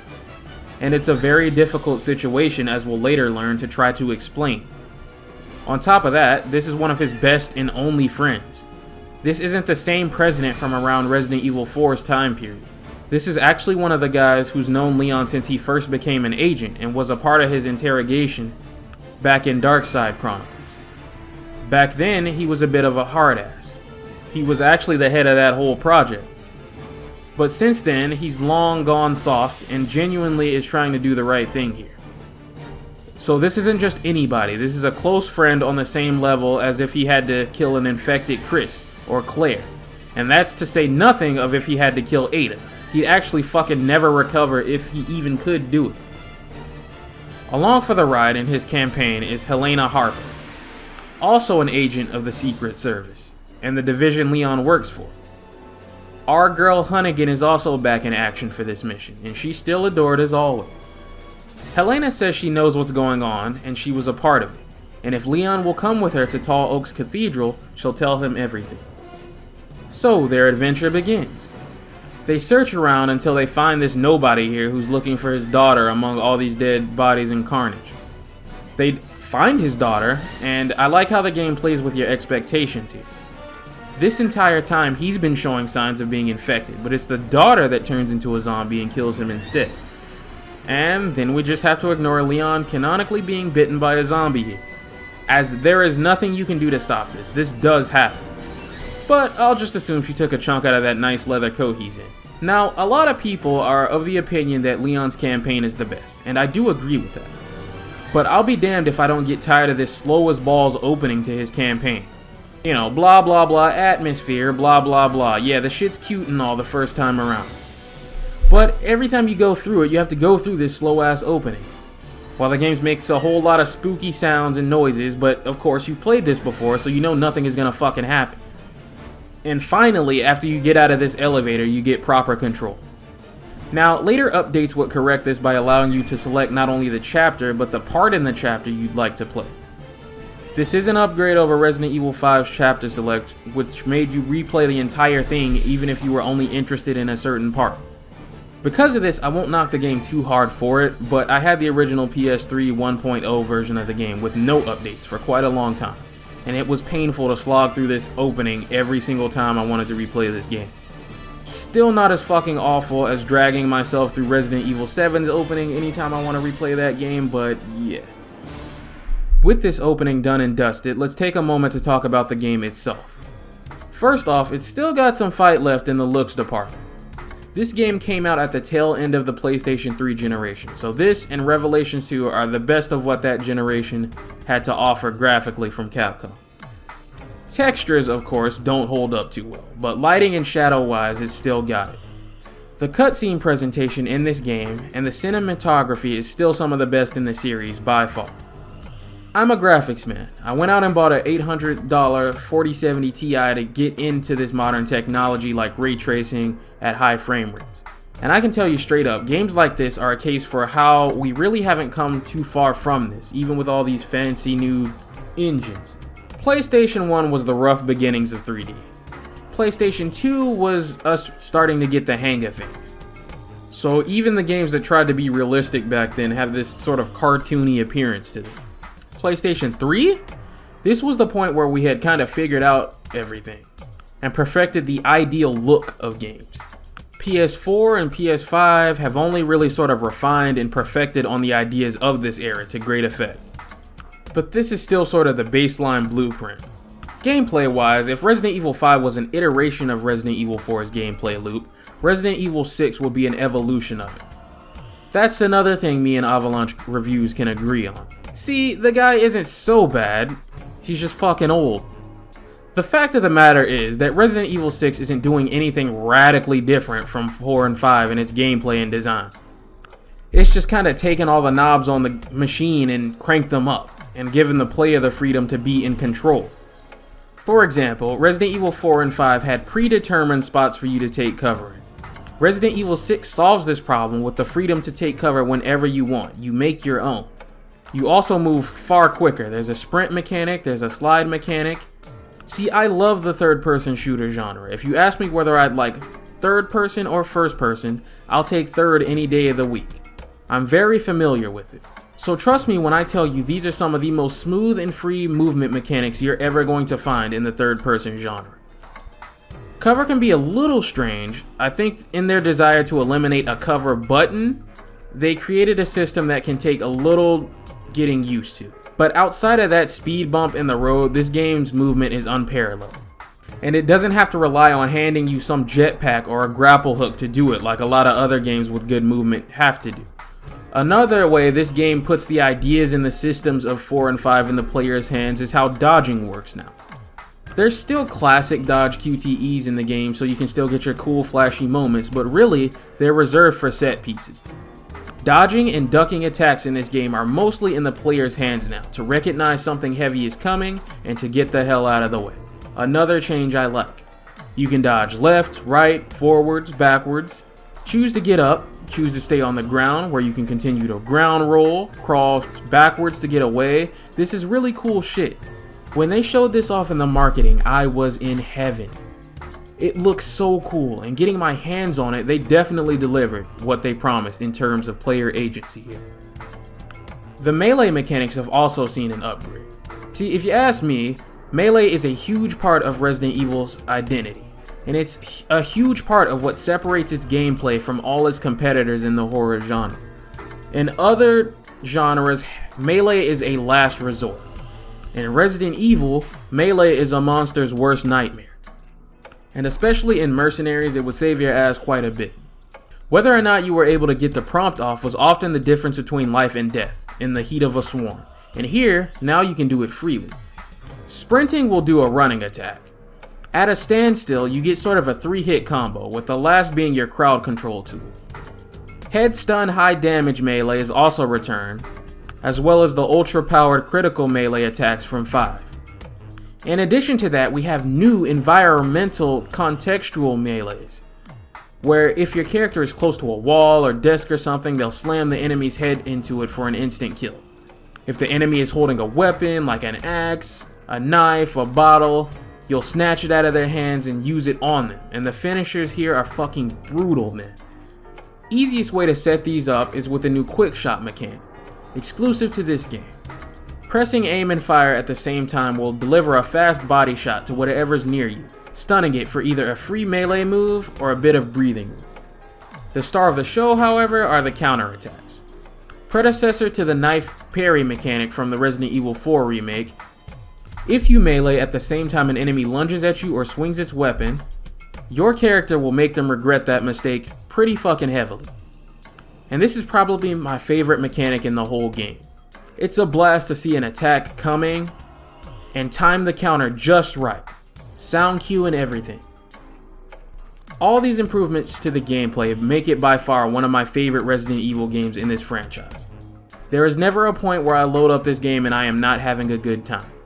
Not kidding when I tell you, until Resident Evil 4's remake, I thought I'd never get gameplay this good in this franchise again. Now, this is a lot of power and a lot of freedom in the player's hands, so how do they keep it in check a little? Well, two main ways. The first is the stamina mechanic. Doing all this cool shit depletes your stamina bar by 1 block, with a couple of exceptions. Your first weak melee kick is free. Anything more will cost you.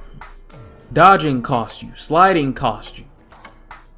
If you run out of stamina because you party too hard, you're in trouble. You can't run, you can't counter, you can't dodge, and your melee attack is a wet fart. So going too crazy is a bad idea. If you find yourself in this situation, you'll need to either spend a healing tablet, more on that later, or wait naturally for the bar to replenish. And the second way they keep it in check is just how much damage shit does. You are very strong in this game, as you should be. These characters have been doing this for over a decade now. They're professionals, this is their job, and they're the best at it. But if you fuck up, you're going to really feel that you fucked up. Getting grabbed or hit can take anything from like half of your health to straight up one-shotting you into danger status. And this to me is the kind of balance I'm looking for in my games. It's why, despite how cringy Dark Souls fans are, I do quite like the Souls-like genre. We can also finally fucking move and shoot at the same time. Oh my god, Capcom, why the fuck did it take you so long? What the hell were you doing over there? The HUD and inventory mechanics have also been changed. It's still real time like 5, so you can't pussy out and pause because you're in a bad spot. What's changed is how health works. Instead of a bar, you have 6 blocks of health. To heal, you have green herb tablets, or as I like to call them, Resident Evil sensu beans. I like the way they're balanced in world in real time as well. Because like 5, you have to physically use them. That means the lower your health, the more you need to pop, the longer it will take to heal. And if you get hit while you're pouring them out, that's gonna punish you pretty fucking hard. So you need to be situationally aware. You have to decide between maybe popping one Senzu bean and playing it safe, getting some space and then popping the rest later, or trying to pop them all so that the next time you get hit, you don't get put in a dying status. There's choices to be made here. This also gives first aid sprays a purpose beyond the other thing you use when you're out of combined herbs. Because first aid sprays are an instant use without the downsides of tablets. But they have their own weaknesses in that tablets are mapped to a hotkey for use, without having to worry about inventory management and shifting through things. But first aid sprays will require you to quickly fumble around in your inventory before something can kill you. Like I said, I think this balancing is perfect, and something about how Resident Evil games will later return to just pausing the inventory is pretty whack.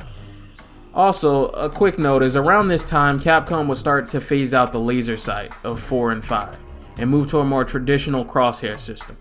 You can of course switch it back to what it rightfully should be in the options. And lastly, just as a small little attention to detail, you'll notice that depending on the kind of PDA device a character has, their heads-up display will look different because of the different brands. Really nice touch. We of course can't finish up gameplay without talking about this era's pride and joy, the co-op and partner mechanics. As a direct response to some complaints about having to manage Sheva's status and resources in 5, a lot of that has been streamlined and done away with in 6. Firstly, almost every playable character in this game has a special ability or quirk about them to separate them from the other. Leon, for example, can dual-wield pistols for twice the firepower and absolutely devastating quick shot potential. Helena has her own special exclusive shotgun and ammo. Jake, like his father, is a hand-to-hand god, unmatched in beating the absolute fuck out of things. Sherry has one of the best handguns in the game and gets a special stun baton too. Ada's signature crossbow is her thing, rewarding precision with ammo conservation.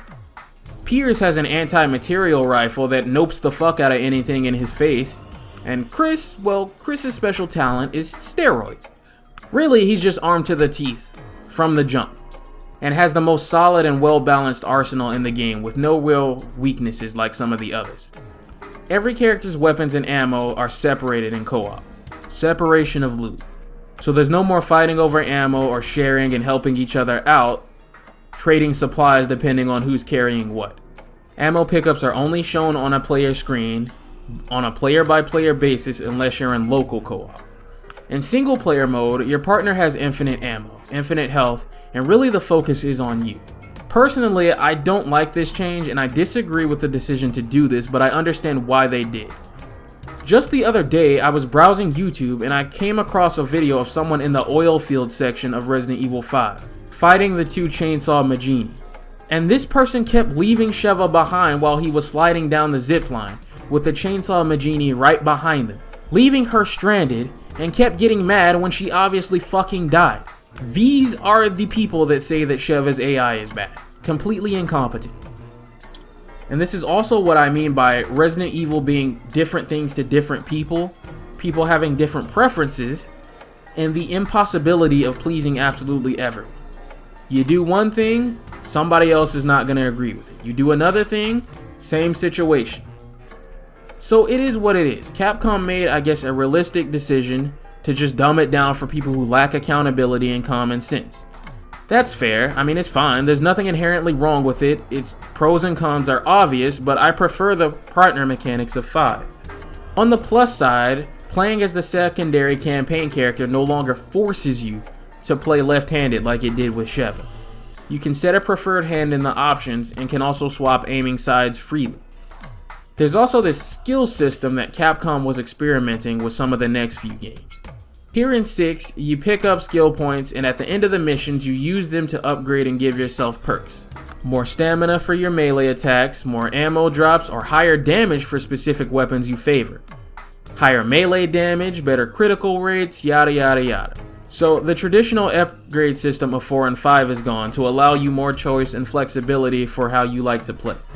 So, As you can see, zombies are back with Leon's campaign. Very interesting to me as a teenager, because like I've said before in other videos on older Resident Evil games so far, I didn't like them at first.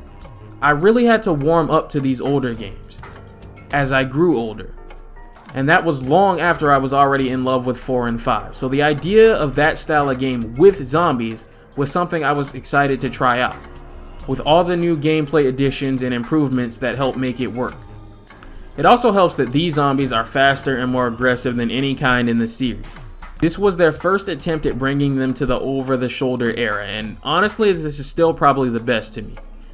Resident Evil 2 Remake and 3 Remake are great games, make no mistake, but the gunshot feedback in those games can oftentimes feel pretty bad, especially when it comes to headshots, as you sit there and do the thing every piece of zombie media has told you to do in history, and shoot them in the head only for it to have no effect, as they sponge most of your shots and finally just flop to the fucking floor. Even Resident Evil 4 Remake, for as good as it is, still has this problem of shot feedback just not always being consistent. Unless you get a head pop, it can oftentimes feel unsatisfying to hit anything. Here they react to being shot, and while they may be less durable than the ones in those games, in trade-off they're simply funner to shoot. There's the old favorites like the standard zombies, the zombie dogs, but also new additions like whatever the fuck this toad throat thing is. We'll talk more about Joavo when we get to Chris's campaign, but just know that the zombies in this game are my favorite of any Resident Evil game because they're agile, they're aggressive, they're fun to fight, and can oftentimes be more dangerous in Mercenaries maps than the Joavo. Leon and Helena fight their way off campus, with Leon crashing a car damn near minutes after finding it. Yeah, it becomes a running joke among the fans that from this game onwards, Leon is the worst driver on the history of the Earth. He tends to crash anything he touches. But taking a detour through the sewers, they end up in the heart of the city, where the virus has been spread everywhere. Real Raccoon City vibes here. Unlike those games though, we're right in the shit of it. Resident Evil 2 takes place way after Raccoon City has already gone to shit. And even though 3 takes place before that, outside of the opening, Raccoon City is still mostly barren and everyone is dead everywhere you go. Here in 6, you get to see the city right in the middle of a fresh outbreak, as survivors struggle to fight for their lives. You'll encounter more living NPCs in this game than Resident Evil 2 and 3 combined. And it's absolute fucking chaos out here. Cars crashing every which way, shit blowing up every which way, motherfuckers getting eaten every which way. It's rough. Helena and Leon push through the chaos and fight their way to a group of survivors who are also headed for Tall Oaks Cathedral. Unfortunately, in Resident Evil fashion, by the end of the journey, everyone else is dead and they're plopped right in front of the cathedral. They meet even more survivors once they're inside, and they don't really make it either once we open these lower levels, and this weird BOW shows up that starts infecting everyone with gas. It seems to be turning everyone into monsters. Killing it and exploring the lower levels, things start getting real sinister. The cathedral is a front for an underground lab, and Helena has been here before and seems to be searching for someone in particular. Things get extra sinister when Leon comes across a tape of something called Project Ada, which shows her being birthed out of one of these weird cocoons that they've seen all around the lab. Leon doesn't know what to make of this idea that Ada might not even be human. But they push on under the lab itself into what appear to be catacombs, where they finally find what Helena has been stringing him along and looking for, her sister Deborah. They try to get out of the place with her, but she starts to transform, and lo and behold, who shows up but Ada to shoot Deborah right in the fucking face. Deborah isn't dead because she's infected. And before Leon can get any questions out of Ada, it's time for a boss fight and a ride through the catacombs. Throwback to the minecart ride of 4. This is a prime example of where the campaigns would intersect back in the day if everything lined up right. Eventually, Deborah dies and Helena comes clean. Derek Simmons, a high-ranking director, betrayed the president and blackmailed Helena for help under the threat of kidnapping and torturing her sister. With her help, Simmons was able to unleash the C virus while Adam was at the college, and it spread through the entire city. Ada parts ways, and on a call, Simmons frames Leon and Helena for the president's death, and forces Hunnigan to mark them as wanted for questioning. Planning to stop Simmons and clear their names, they fight their way out of the catacombs, while fighting against a giant fucking shark, because this is Resident Evil, son. This is what we fucking do. And then, they ask Hunnigan to fake their deaths long enough for them to head to China, where Hunnigan has tracked Simmons too. There's been a bioterrorist attack there as well, and this one is similar to the one from a few months ago. The BSAA are already out there now. On the plane to China, Leon and Helena are apparently allowed to just walk around in this place fully armed, and the plane gets sabotaged by the same kind of monster that infected everyone back at the cathedral. Killing it and venting out the gas, they destabilize the plane and crash it into a random part of a Chinese city. And somehow, because this is Resident Evil, they fucking survived this. That's not even mentioning the hundreds of people this crash probably just killed in the first place. Yep, this is a Resident Evil plot, alright. Glossing over that, as you just have to do in Resident Evil games, they run into Jake and Sherry. She's all grown up now, god damn, and is an agent of her own. Things get a little awkward here because Sherry reports to Simmons, but won't give him up. And her aggressive pit bull of a boyfriend here definitely does not like Leon. But before things can pop off, the Ustanak, who we'll talk about more in Jake's campaign, shows up, and the four need to work together to put it down. Along with the first chapter of Leon's campaign, this fight was another big thing they marketed to show off the four-player story intersections, and it doesn't disappoint. This fight is probably one of my favorite moments in the game, as this thing runs around just bulldogging through people, snatching them up, putting them on his back. It's just a fun time. But the fight separates Leon and Sherry, and they part ways. Sherry tells Leon where to find Simmons, and they race there. This is when the game introduces that third act creepy enemy. In 4, it was the Regenerators. In 5, it was the Reapers. In 6, there's... I'm not fucking pronouncing this name, so we're just gonna call them Breaky Boys. Breaky Boys are extremely dangerous. They break apart in response to damage and are pretty damn durable. Each piece that breaks away has a mind of its own and follows you around. In addition to that, their grab attack is heavily damaging. And if it kills you, the death is pretty damn gross. Think Facehugger from the Alien movies. I do think that overall it's less threatening than the Regenerator in 4 and especially the Reaper in 5. 4's Regenerators look really scary, but become complete fodder once you know their weakness. But 5's Reapers and the threat of their instant kill attack, while their gas obscures your vision when they close in, will always be tense and scary to me. These guys could have definitely benefited from that, because I get what they're going for here, and you're meant to try to avoid killing them and run away, but that falls apart because of how easy it is to just shoot them until they're dead. Once you break them apart, they don't pose much of a threat. It's only the fully bodied versions that are technically the scariest, and most damaging. Trying to get to Simmons, they run into Ada, who at this point I'm gonna stop pretending is Ada, her name is actually Carla. Everyone just believes her to be Ada, but more on that later. This is another one of those plot intersection moments, as Chris and Piers are also chasing after her. And this one is interesting, as instead of working together, the players would actually be competing to get to Ada faster, trying to sabotage the other, and whoever won would get extra skill points in the next room, flipping the initial concept on its head. Eventually though, this leads to the famous scene of Leon and Chris scrapping for a bit before they draw down on each other.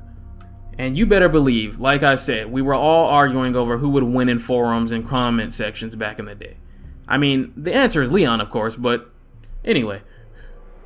Leon has no fucking clue what's going on, but he will protect Ada from whatever is going on here. Chris is after her for his own reasons, and because of Leon's commotion, she escapes.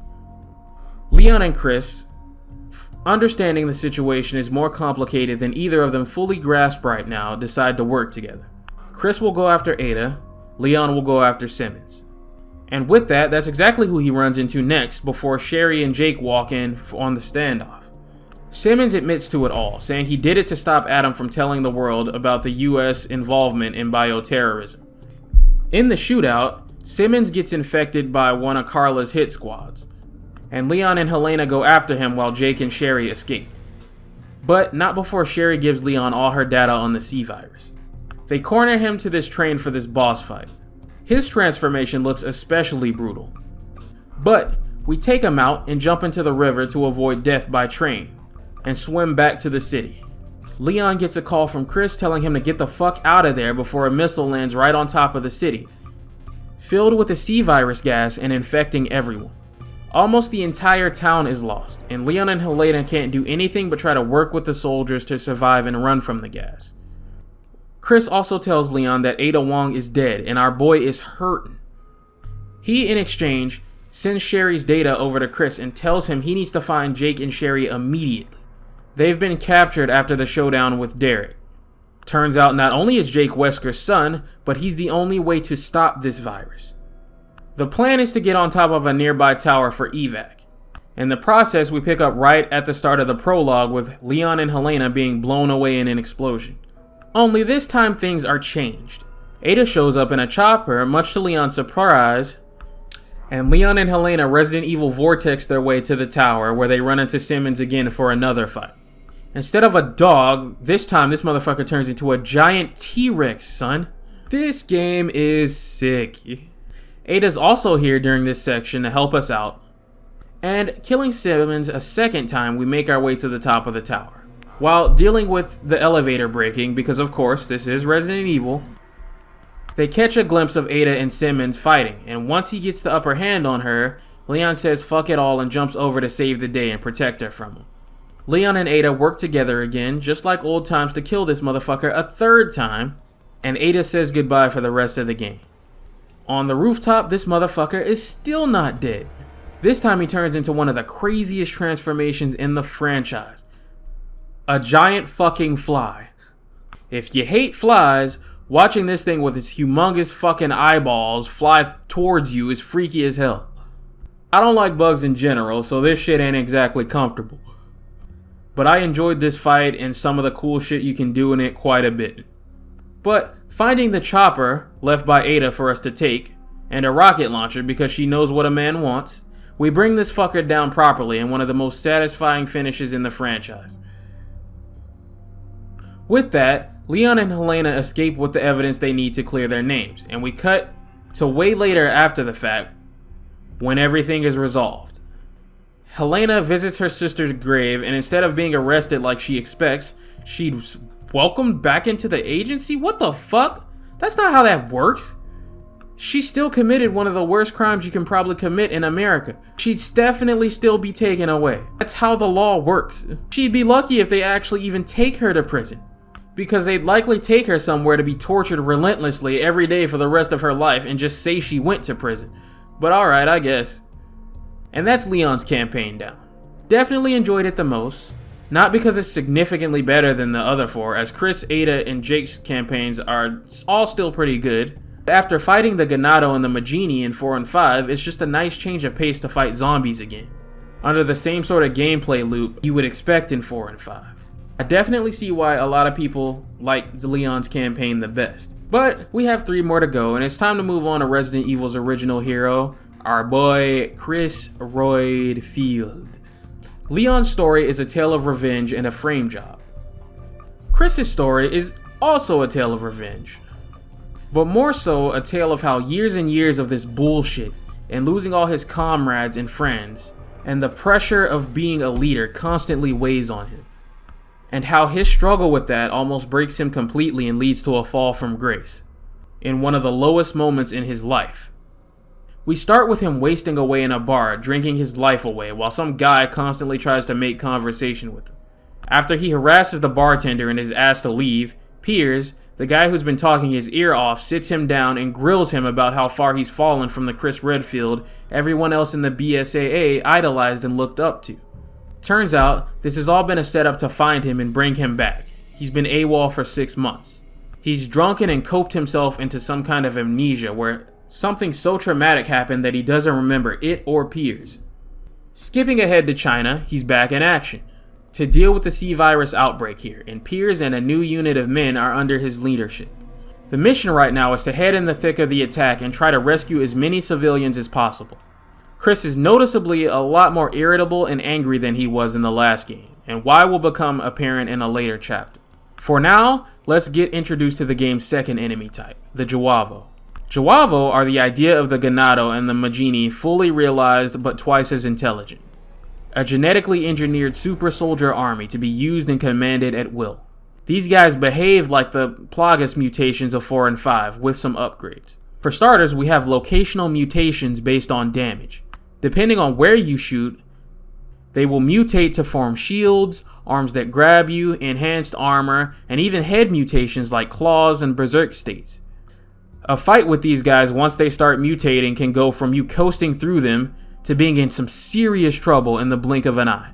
They skip all the foreplay of Act 1 and 2 Plagas enemies in the previous games that mostly just held sticks and axes, and straight to the more militarized encounters in the later acts, mixing in guns and melee right from the start.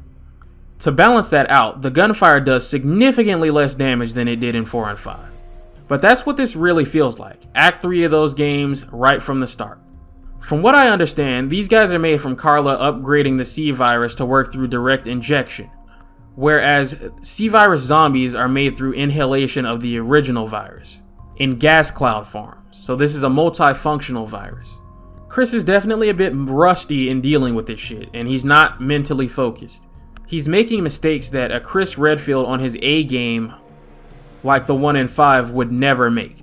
And it's made very clear that this Chris Redfield, as he is right now, could never have stopped Wesker.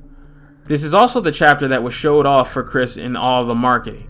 I remember it like it was yesterday. Leon had zombies, Chris had Jawavo. Capcom told you from the jump that his campaign would be way more action-packed. And I was hella hyped.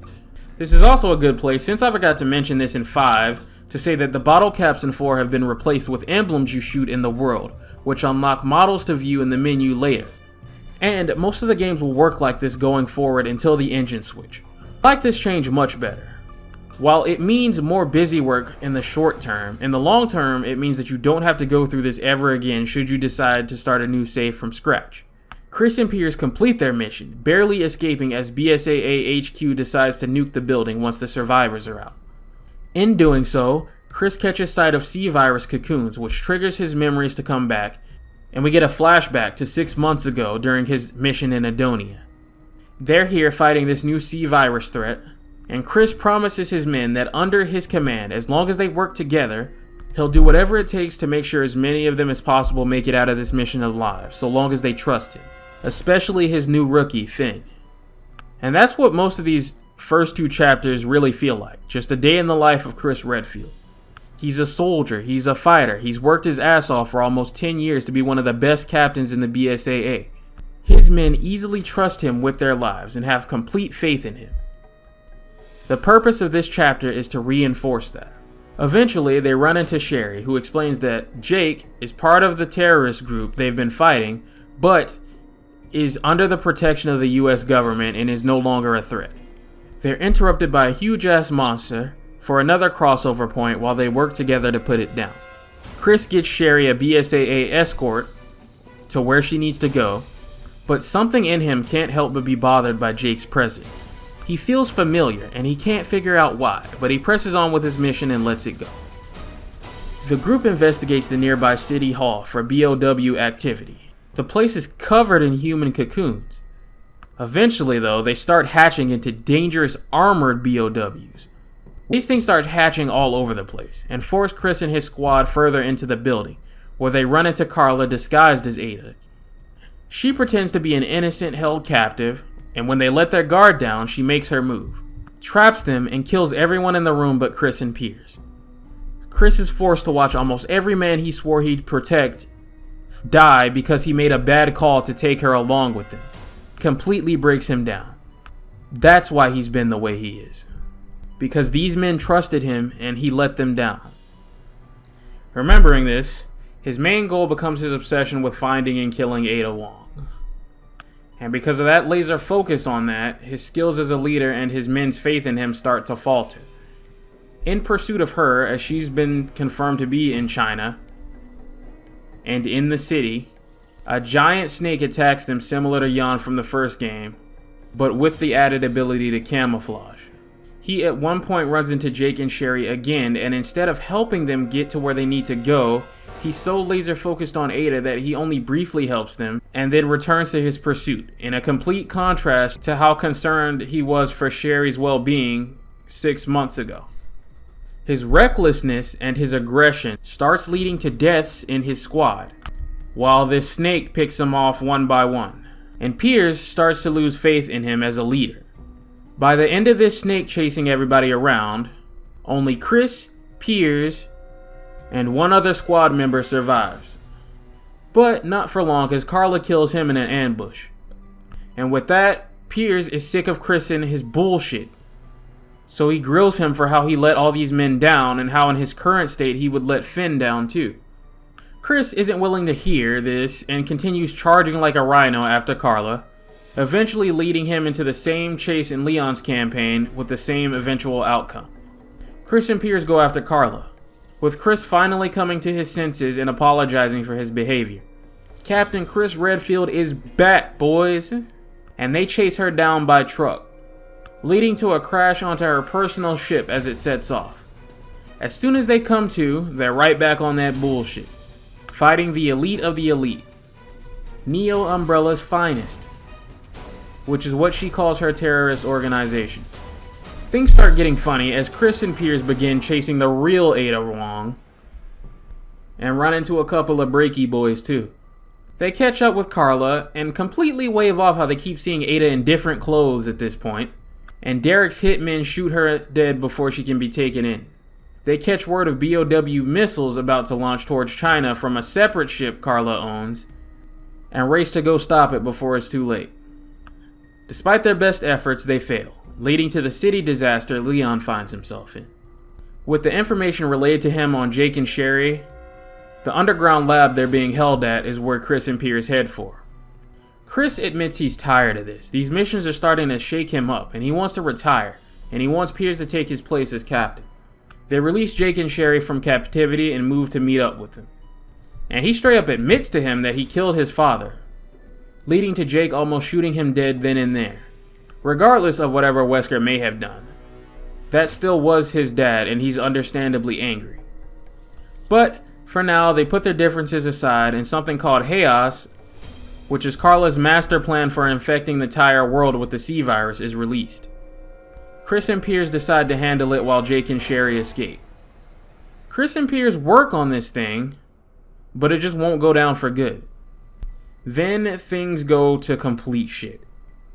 Piers is heavily injured and loses his arm, and Chris is about to be killed.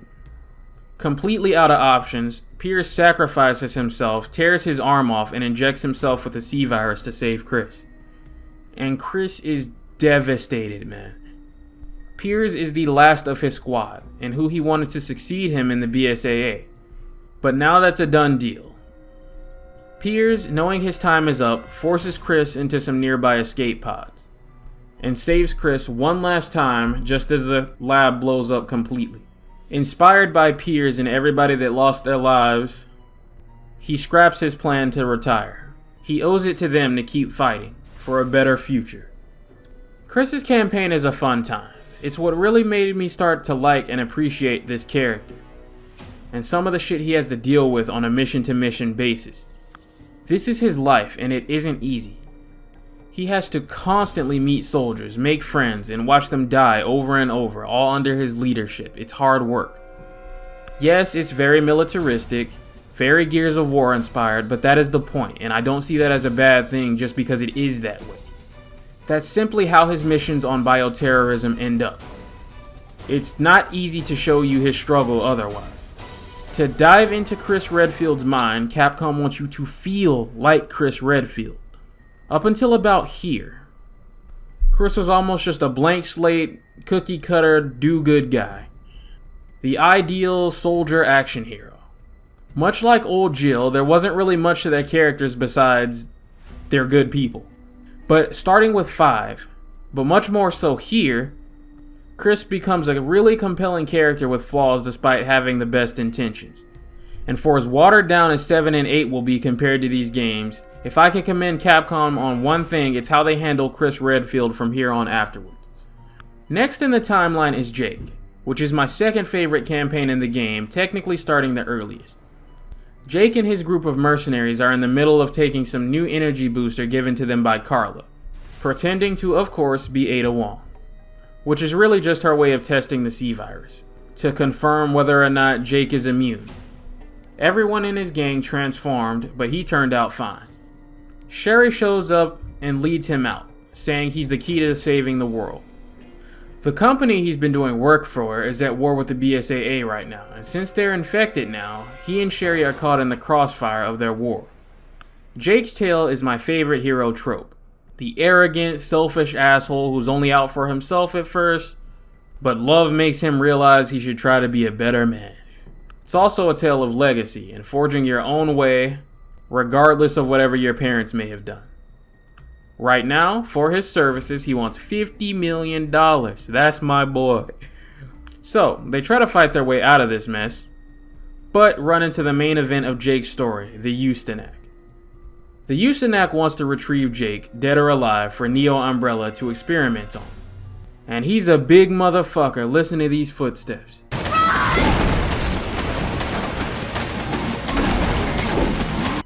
Now, some people have a problem with him being a set piece as opposed to a pursuer enemy like Nemesis, but I couldn't disagree more if I tried.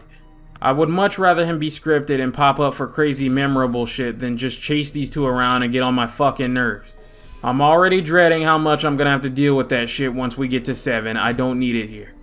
He serves his purpose, and almost anytime he's a threat to Jake or Sherry, he's the star of the show for showing up and doing something memorable. The thing corners them and they're forced to fight it, barely escaping with their lives.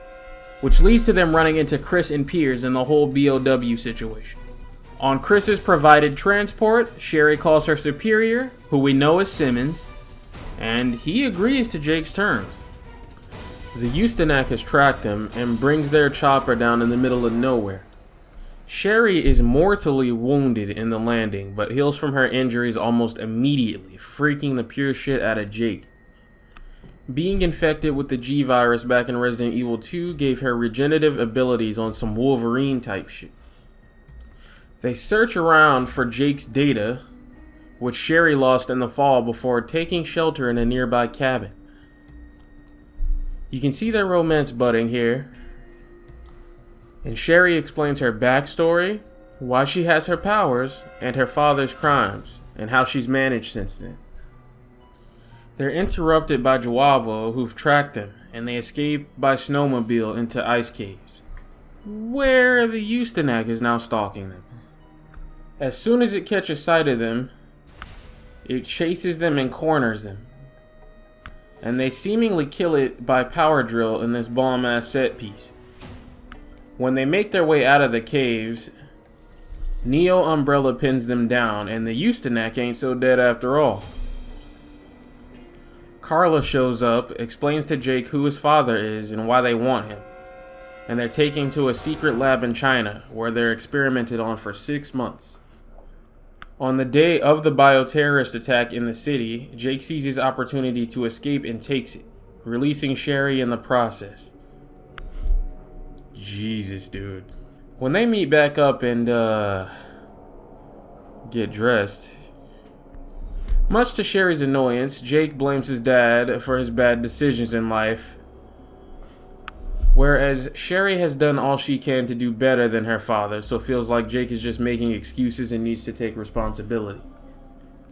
Using the bike, they race to the rendezvous with Simmons while being chased by Neo Umbrella.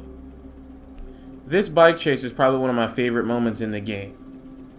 They, in Resident Evil fashion, eventually crash the fucking thing, dodging a helicopter and ending up near Chris and Piers in their campaign, during the same boss fight with the chopper. Whereas Chris has to pepper the thing with a grenade launcher to kill it, Jake, because he's one bad motherfucker, can literally just climb on top of it and shoot the pilot right in the fucking face. This game is sick. Further exploring, because no modern Resident Evil game is complete without one, the chainsaw enemy is back. In this game, I think his name is Ubistivo, but I just keep it simple and refer to him as Chainsaw Joavo. And holy fuck, what an entrance. This is one of the sections they showed off in Jake's campaign in the marketing, and once again, hyped as shit, glad to see him back. He's been hella buffed since his Resident Evil 5 days. This, in my opinion, was the definitive version in terms of balancing until the Resident Evil 4 remake. For starters, he is no longer a sub-boss, but a reoccurring full-fledged boss. He maintains his resilience to stopping power weapons, but now he'll go berserk whenever the fuck he feels like it, instead of having to be killed first. His berserk swipes are much faster, and if they connect, you'll have to fight for your life mashing until your partner can save you. If they don't, you're dead. Fighting off the chainsaw swipe was an idea that was originally in Resident Evil 4 before they changed it, which is why Leon has two different but similar death scenes that can trigger. He also, of course, still has a slower instant death attack that I wish was still faster, but I understand why it's not. Putting it down for a while, they run into Leon and Helena, and after that situation, it turns out the Chainsaw Joavo isn't so dead after all. Some mystery sniper seems to be helping them while they're chased around by this thing. Of course, it's Ada, who swoops in to save the day and save Sherry in the nick of time. Sherry is extremely nervous before her meeting with Simmons, after everything Leon's told her about his crimes. She's not sure if bringing Jake here is the right thing anymore, and makes him promise to run if things go south. After Leon's distraction, they're ambushed in another room by Joavo. Jake lied about leaving her, and they're both kidnapped, but not without Jake putting up a hell of a fight. This dude is absolutely fucking cracked. We pick up with him after Chris and Piers released him. And after being pursued through one hell of a set piece with all these breaky boys, they link up with Chris and Piers, and you know what happens next. Like I said, regardless of Wesker's crimes, to Jake, that was still his father, and he's staring at the man that killed him before he ever got to really meet him. Regardless, Jake's anger is absolutely understandable here. Fast forwarding to their separation, Jake has changed and is fully determined to help Sherry save the world, because it's the right thing to do. But before they can leave, it's time for the final showdown with the Houston. And it's glorious. This is hands down the best boss fight in the game, and my favorite boss fight in Resident Evil history. Every phase of it is good, but the highlight is when the Houston manages to disarm Jake and corner him over a lava pit. Jake has had enough of this shit, and they just start slugging it the fuck out, man to man. Just describing this shit to you, I have a smile on my face while writing this script. This is the shit I'm here for. This is what I love this series for. This right here, hype shit. Nothing can really encapsulate what makes this series one of my favorite gaming franchises of all time that I love to death more than this moment right here. This is the highlight of the game for me. Notice how once they stop making the gameplay itself shit, none of the boss fights suck. Something I really can't say for some of the older games. You would think this would kill this thing, but it chases them one last time where they shoot it in its exposed heart, killing it for good. With that, Jake and Sherry escape, and Jake's blood is used to create a vaccine for the C virus. Sherry has left such an impression on him, he's decided to forge a legacy different from his father by working to fight bioterrorism and protect those in need on some Batman type shit. Jake's campaign, without a doubt, is my second favorite, and a close second favorite at that. In one game, this dude became my second favorite Resident Evil character of all time, right next to Leon. And he's got all the qualities and flaws I like in my protagonist. I think Jake's campaign, more than any of the others, best represents the spirit of Resident Evil 4 and 5's action horror pacing. A story about saving the world and kicking the boss's ass in spectacular fashion at the end. More than any other campaign, this is an evolution of that. The idea of Birkin and Wesker being two of the most heinous men in Resident Evil history who basically grew up together to become best friends, having children who then go on to be one of the greatest heroes in the franchise responsible for helping save the world to atone for their parents' fuck-ups, is a really special story. With that though, we come to the final campaign, Ada Wong's. Originally, at launch, you could only select her campaign once you had beaten the other stories, because hers acts as the finale, bringing everything together, and hers was exclusively single player. Once Capcom realized it was kinda silly to have the main draw of the game be co-op and then have her story not be, they backpedaled on this with a patch and created this non-canon agent character that only exists so it can be played in co-op. Additionally, while the other 3 campaigns were exclusively zombies or Jawavo, Ada's campaign will bounce between the two depending on the chapter. Her story first begins with her infiltrating a submarine that Simmons has lured her to. And honestly, her campaign doesn't get off to the best start. Because she's a spy, they try to do this goofy low ammo stealth thing for the first 15 minutes or so, where they punish you pretty hard for getting seen, and I just don't like it. The rest of the game isn't like this, and I'm just not interested in stealth bullshit in my Resident Evil. And the final room for this chapter, thanks to all this low ammo stealth shit, can be a bit frustrating as your resources are low, while you try to answer this stupid machine before the timer runs out. As she's looking around, things start getting weird. The ship recognizes her prints and DNA. Its defense system is attacking any threat to her. She finds things like mission briefings from Simmons for 6 months ago to find Jake. Eventually, she pieces together that she's about to be framed by Simmons for a bioterrorist attack on China and escapes before the ship blows up. Her investigations lead her to Tall Oaks Cathedral around the same time that Leon and Helena arrive to investigate Simmons' lab by herself. This is when Ada's campaign starts to really pick up. No more of this goofy stealth shit. Back to the game's strengths. She runs into Leon and Helena during Deborah's meltdown, and after that fight is over, she continues further into the labs while Simmons continues to string her along into finding the tape that Leon saw of Ada being birthed out of a C-virus cocoon, and she pieces everything together. She's not talking to Simmons, she's talking to Carla, and Ada can see right through her bullshit attempt at framing Simmons. Her and Simmons had a brief fling a while back, and Ada left him. Simmons never really moved on, and knowing that the real Ada would never come back, decided to try to use the C-virus created by Carla to make a perfect copy of Ada that would love and obey him. Now, this is a crazy ass fucking idea, but one that I can actually sort of respect. Anyway, Carla was head over heels in love with him, but because she wasn't Ada, Simmons never really loved her at all.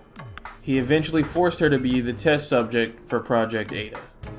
He over time conditioned her to talk and act like Ada Wong. Doing that, she finally got the attention from Simmons she had always wanted. Carla, knowing deep down what was done to her, grew to resent this entire thing, and the idea that she could never be the real Ada as long as there were two, set this whole thing up to get revenge on them both. If she kills Ada, she becomes the only Ada, and by extension, the real one as far as anyone can tell. If she kills Simmons, she gets revenge for what was done to her, and gets to burn this entire operation down, wipe the slate clean, and do whatever the hell she wants as the real Ada Wong. Ada calls Simmons and tells him of Carla's plan, and also blows his lab to shit.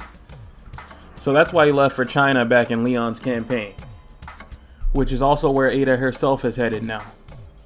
In China, she learns from eavesdropping on the BSAA that Carla was spotted at the harbor.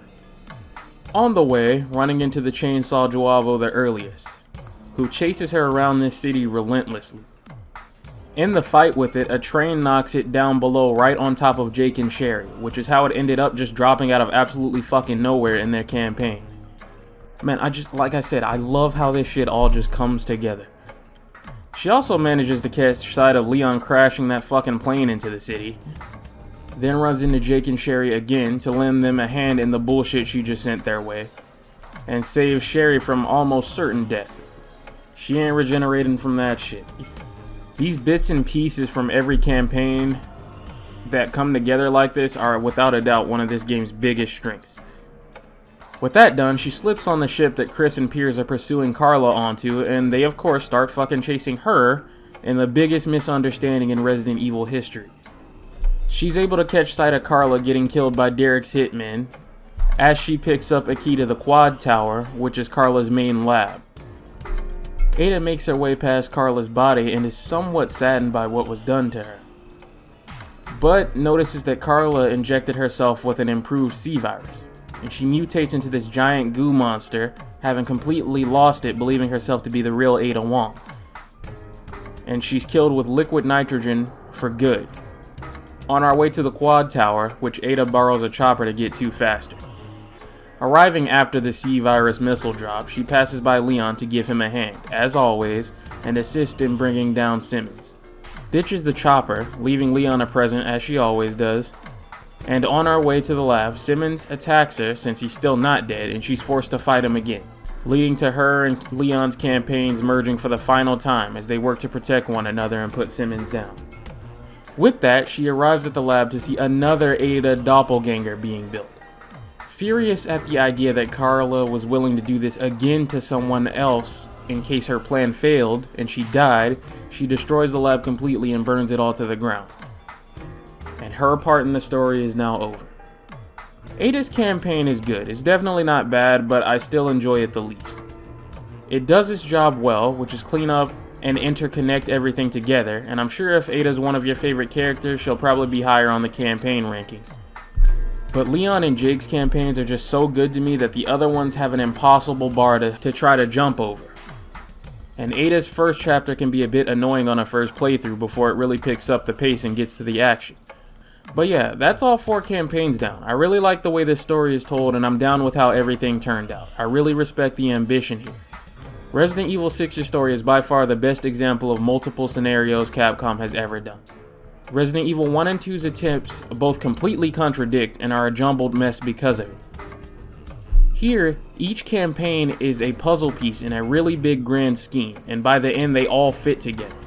I don't have to sit here and worry about how confusing it is that Mr. X was killed in one campaign, but is the final boss of another. Whether or not you think the plot is good is your business, but I don't think it's any more nonsense than any of the other plots of any other Resident Evil game. Besides maybe the first and second one, which tell good stories individually but fall apart when you realize Capcom wants every single fucking thing in the game to be canon. And at least 6 has a plot with characters that have some sort of agency, unlike the original Resident Evil 3. That game was literally just Jill has no fucking idea what to do until Carlos figures it out for her, not once, but twice. And we're not even gonna speak on whatever the fuck Resident Evil 0 had going with reviving an old man from the dead to be a twink via leeches. I'm also not even gonna dignify Code Veronica with a response. If you're gonna sit here and tell me that this plot is any more ridiculous than Veronica or 0, I can't even process you as an intelligent organism on Earth in my brain. The point is, Resident Evil plots for the most part are all nonsensical, convoluted, grand tales of some corrupt thing going on that leads to some full of themselves cheesy villain doing something for their own benefit and unleashing a virus and the politics behind it. Resident Evil 6 is as true to the brand identity as any other Resident Evil game in that regard.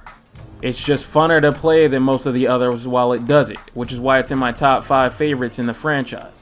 I will never understand this mundane, boring idea that it stepped out of line or something, because if you've been paying any fucking attention in class, this is about as Resident Evil as it gets.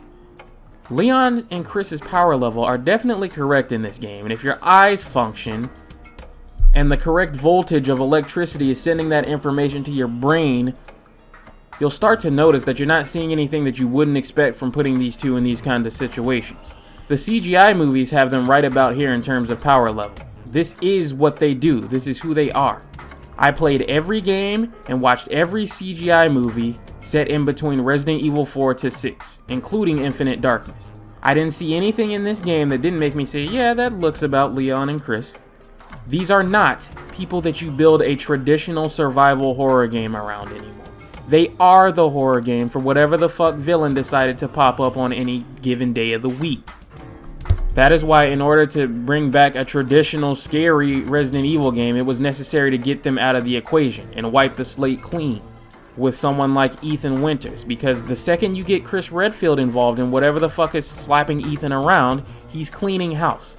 Every one of these bakers would have been dead in about 5 minutes if Resident Evil 7 was a game about Chris Redfield. He kills shit like this in his sleep by sneezing. But with the main campaign down, let's talk about the bonus modes. Things like Agent Hunt mode back in the day was a way for players to invade someone's campaign and attempt to kill them. Something that a lot of other games were experimenting around this time. PvP modes like Survivor I can't really comment too much on myself, but the absolute star of the show once again in my opinion is Mercenaries mode. Oh my fucking god, this mode hasn't aged a day. There's more maps than ever before, I believe a total of like 10. Almost every map is good, my personal favorites being the Rooftop, Creature Workshop, and Liquid Fire. My least favorite is Catacombs. Catacombs isn't bad, it's just hard as shit as soon as you start it. You can blink on Catacombs and something will go wrong and kill you. Like I said, not a bad map, just a chaotic one. You start up Catacombs, it's a 50-50 gamble whether or not you're gonna get killed. But every single gameplay improvement that I've listed thus far shines in this mode. The mobility, the skill ceiling, encounters and dodges, it's absolute perfection. I could do this shit all day. In fact, I did do it all day.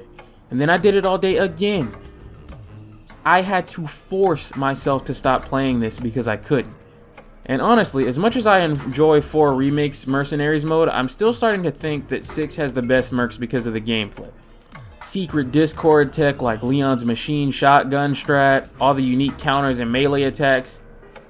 4 Remakes Mercenaries mode is without a doubt still the best mercs we've had in a while, and second best.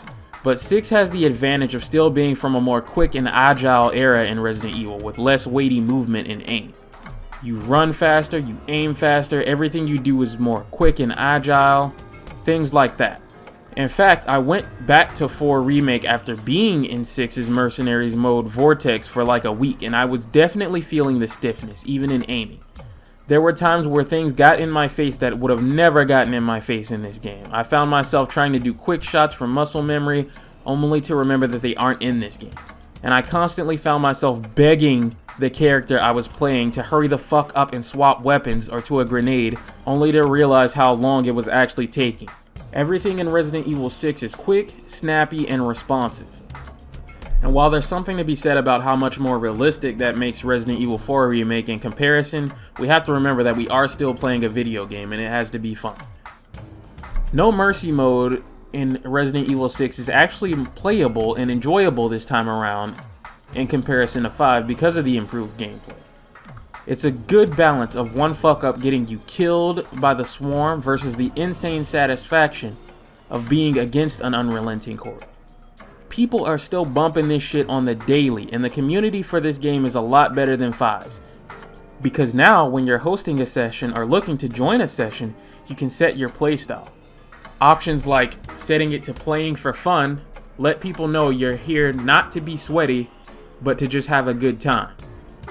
And tryhards can sit in their corner alone with their shit set to serious players only the entire day until they find the one dude willing to join them 6 hours after waiting in the lobby.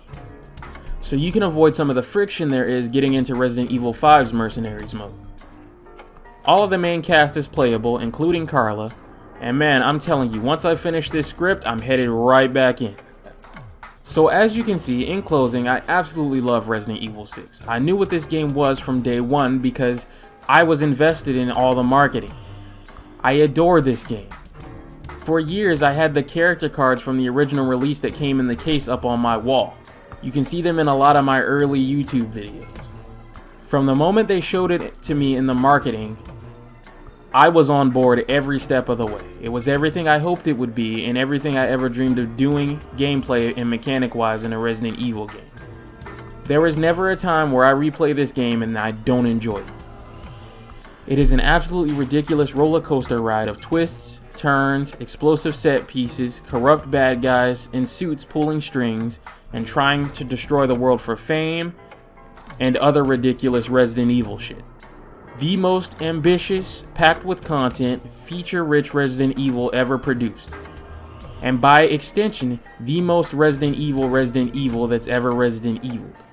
And I don't vibe with this pussy-ass cop-out way of trying to admit that it's a good game by saying, oh, well, it's a good game, it's just not a very good Resident Evil game. People who say shit like this get on my nerves, and that goes for every franchise that people use this nebulous fucking term in. It's a good game, it's a Resident Evil game, and that means it's a good Resident Evil game. Common fucking sense. I don't agree with the idea that it's trying to do too many things at once either. It's trying to do exactly what it does, and that's bring two enemy types it's known for and blending them together in one of the craziest action horror games ever made, and it does exactly that. So I'm giving the game its fucking flowers. And that cements my love for this trilogy as a whole and what it's focused on exploring. The action-packed, highest stake, into-the-world adventures of some of the greatest heroes in Resident Evil in their prime. Doing the shit that they do best, which is fighting bioterrorism, saving the day, making friends, stopping the bad guys, and looking damn good doing it. It's something that absolutely no other horror franchise can do like this, and it's what makes Resident Evil special in comparison to its competitors. Resident Evil is not afraid to bring the action and make their characters look cool. And I'm glad to see these games getting the love and appreciation they deserve from people who value what I value, who aren't really interested in all the boomer-ass complaints you hear from this franchise all the time. And that value is good, solid gameplay beyond just, oh, it's scary. Gameplay in a game is the most important part by far, and each one of these games excels at it. As soon as I see someone blabbering on about how, oh, well, the gameplay may be fun, but no, I mean, that's it. You can stop right there. That's the sentence. That's what's more important than anything else. Gameplay is the most important part of a game, period. Gameplay is what determines whether or not you pop a game back in after you've beaten it, how valuable it will be as something you own, and how often you revisit it.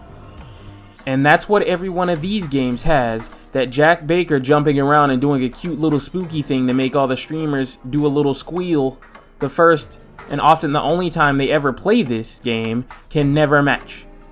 And for the record, I don't agree an inch with the idea that enemies with guns don't belong in horror games, nor Resident Evil. Like I said, they've been around since the genre's early years. This is such a boring, dry-ass, mundane, swagless, sauceless, flavorless way of thinking that even the games directly inspired by this era in Resident Evil in their atmosphere or gameplay include enemies with guns mixed in with aggressive melee targets.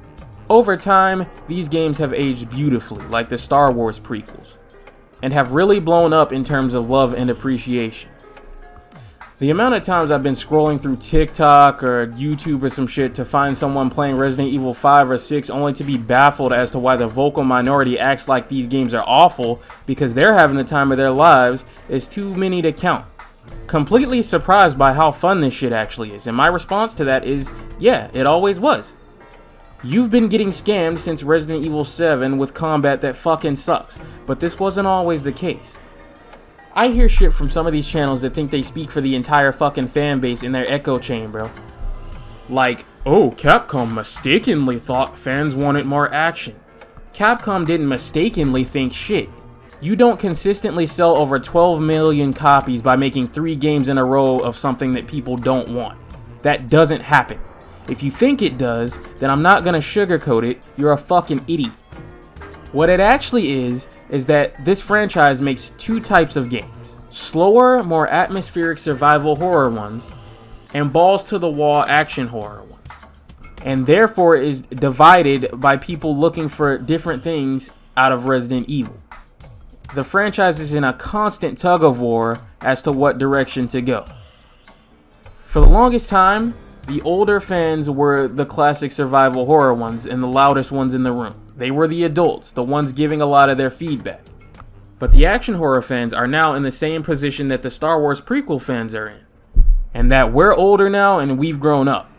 We're full-fledged adults that can now vote with our wallets, and we clearly did. Because what these channels that suck off Resident Evil 7 as the great savior of the franchise always forget to tell you is that 7 is divisive in its own right. I'll explain why when we get to it, but there are a lot of people that straight up didn't like 7. Which is why Mr. Savior of the franchise here actually has had trouble trying to outsell 6. That is where the divide is still created. Between people who enjoy this and people who enjoy this. And both are valid Resident Evil games. Capcom didn't make some miscalculation on people wanting action. They were right on the money, literally. Which is why after 7, they've backpedaled and slowly but surely phased action right back into Resident Evil.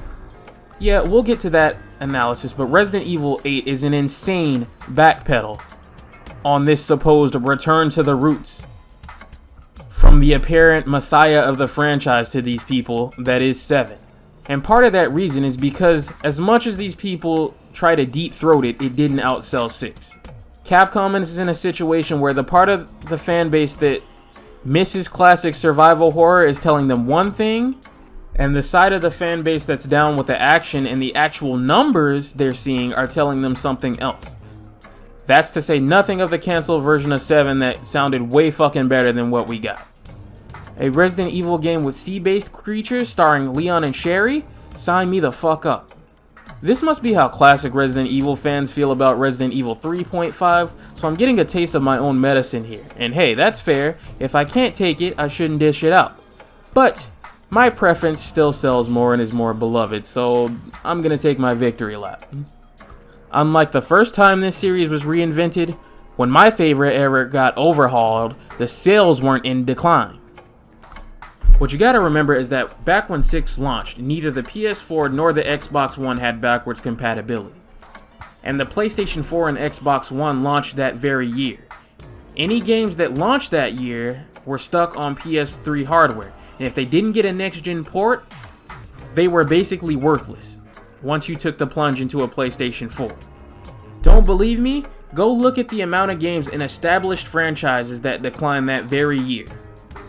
And against all those odds, Resident Evil 6 still managed to sell over 6 million copies, and then double that with the PlayStation 4 ports years after the fact, for 12 million plus.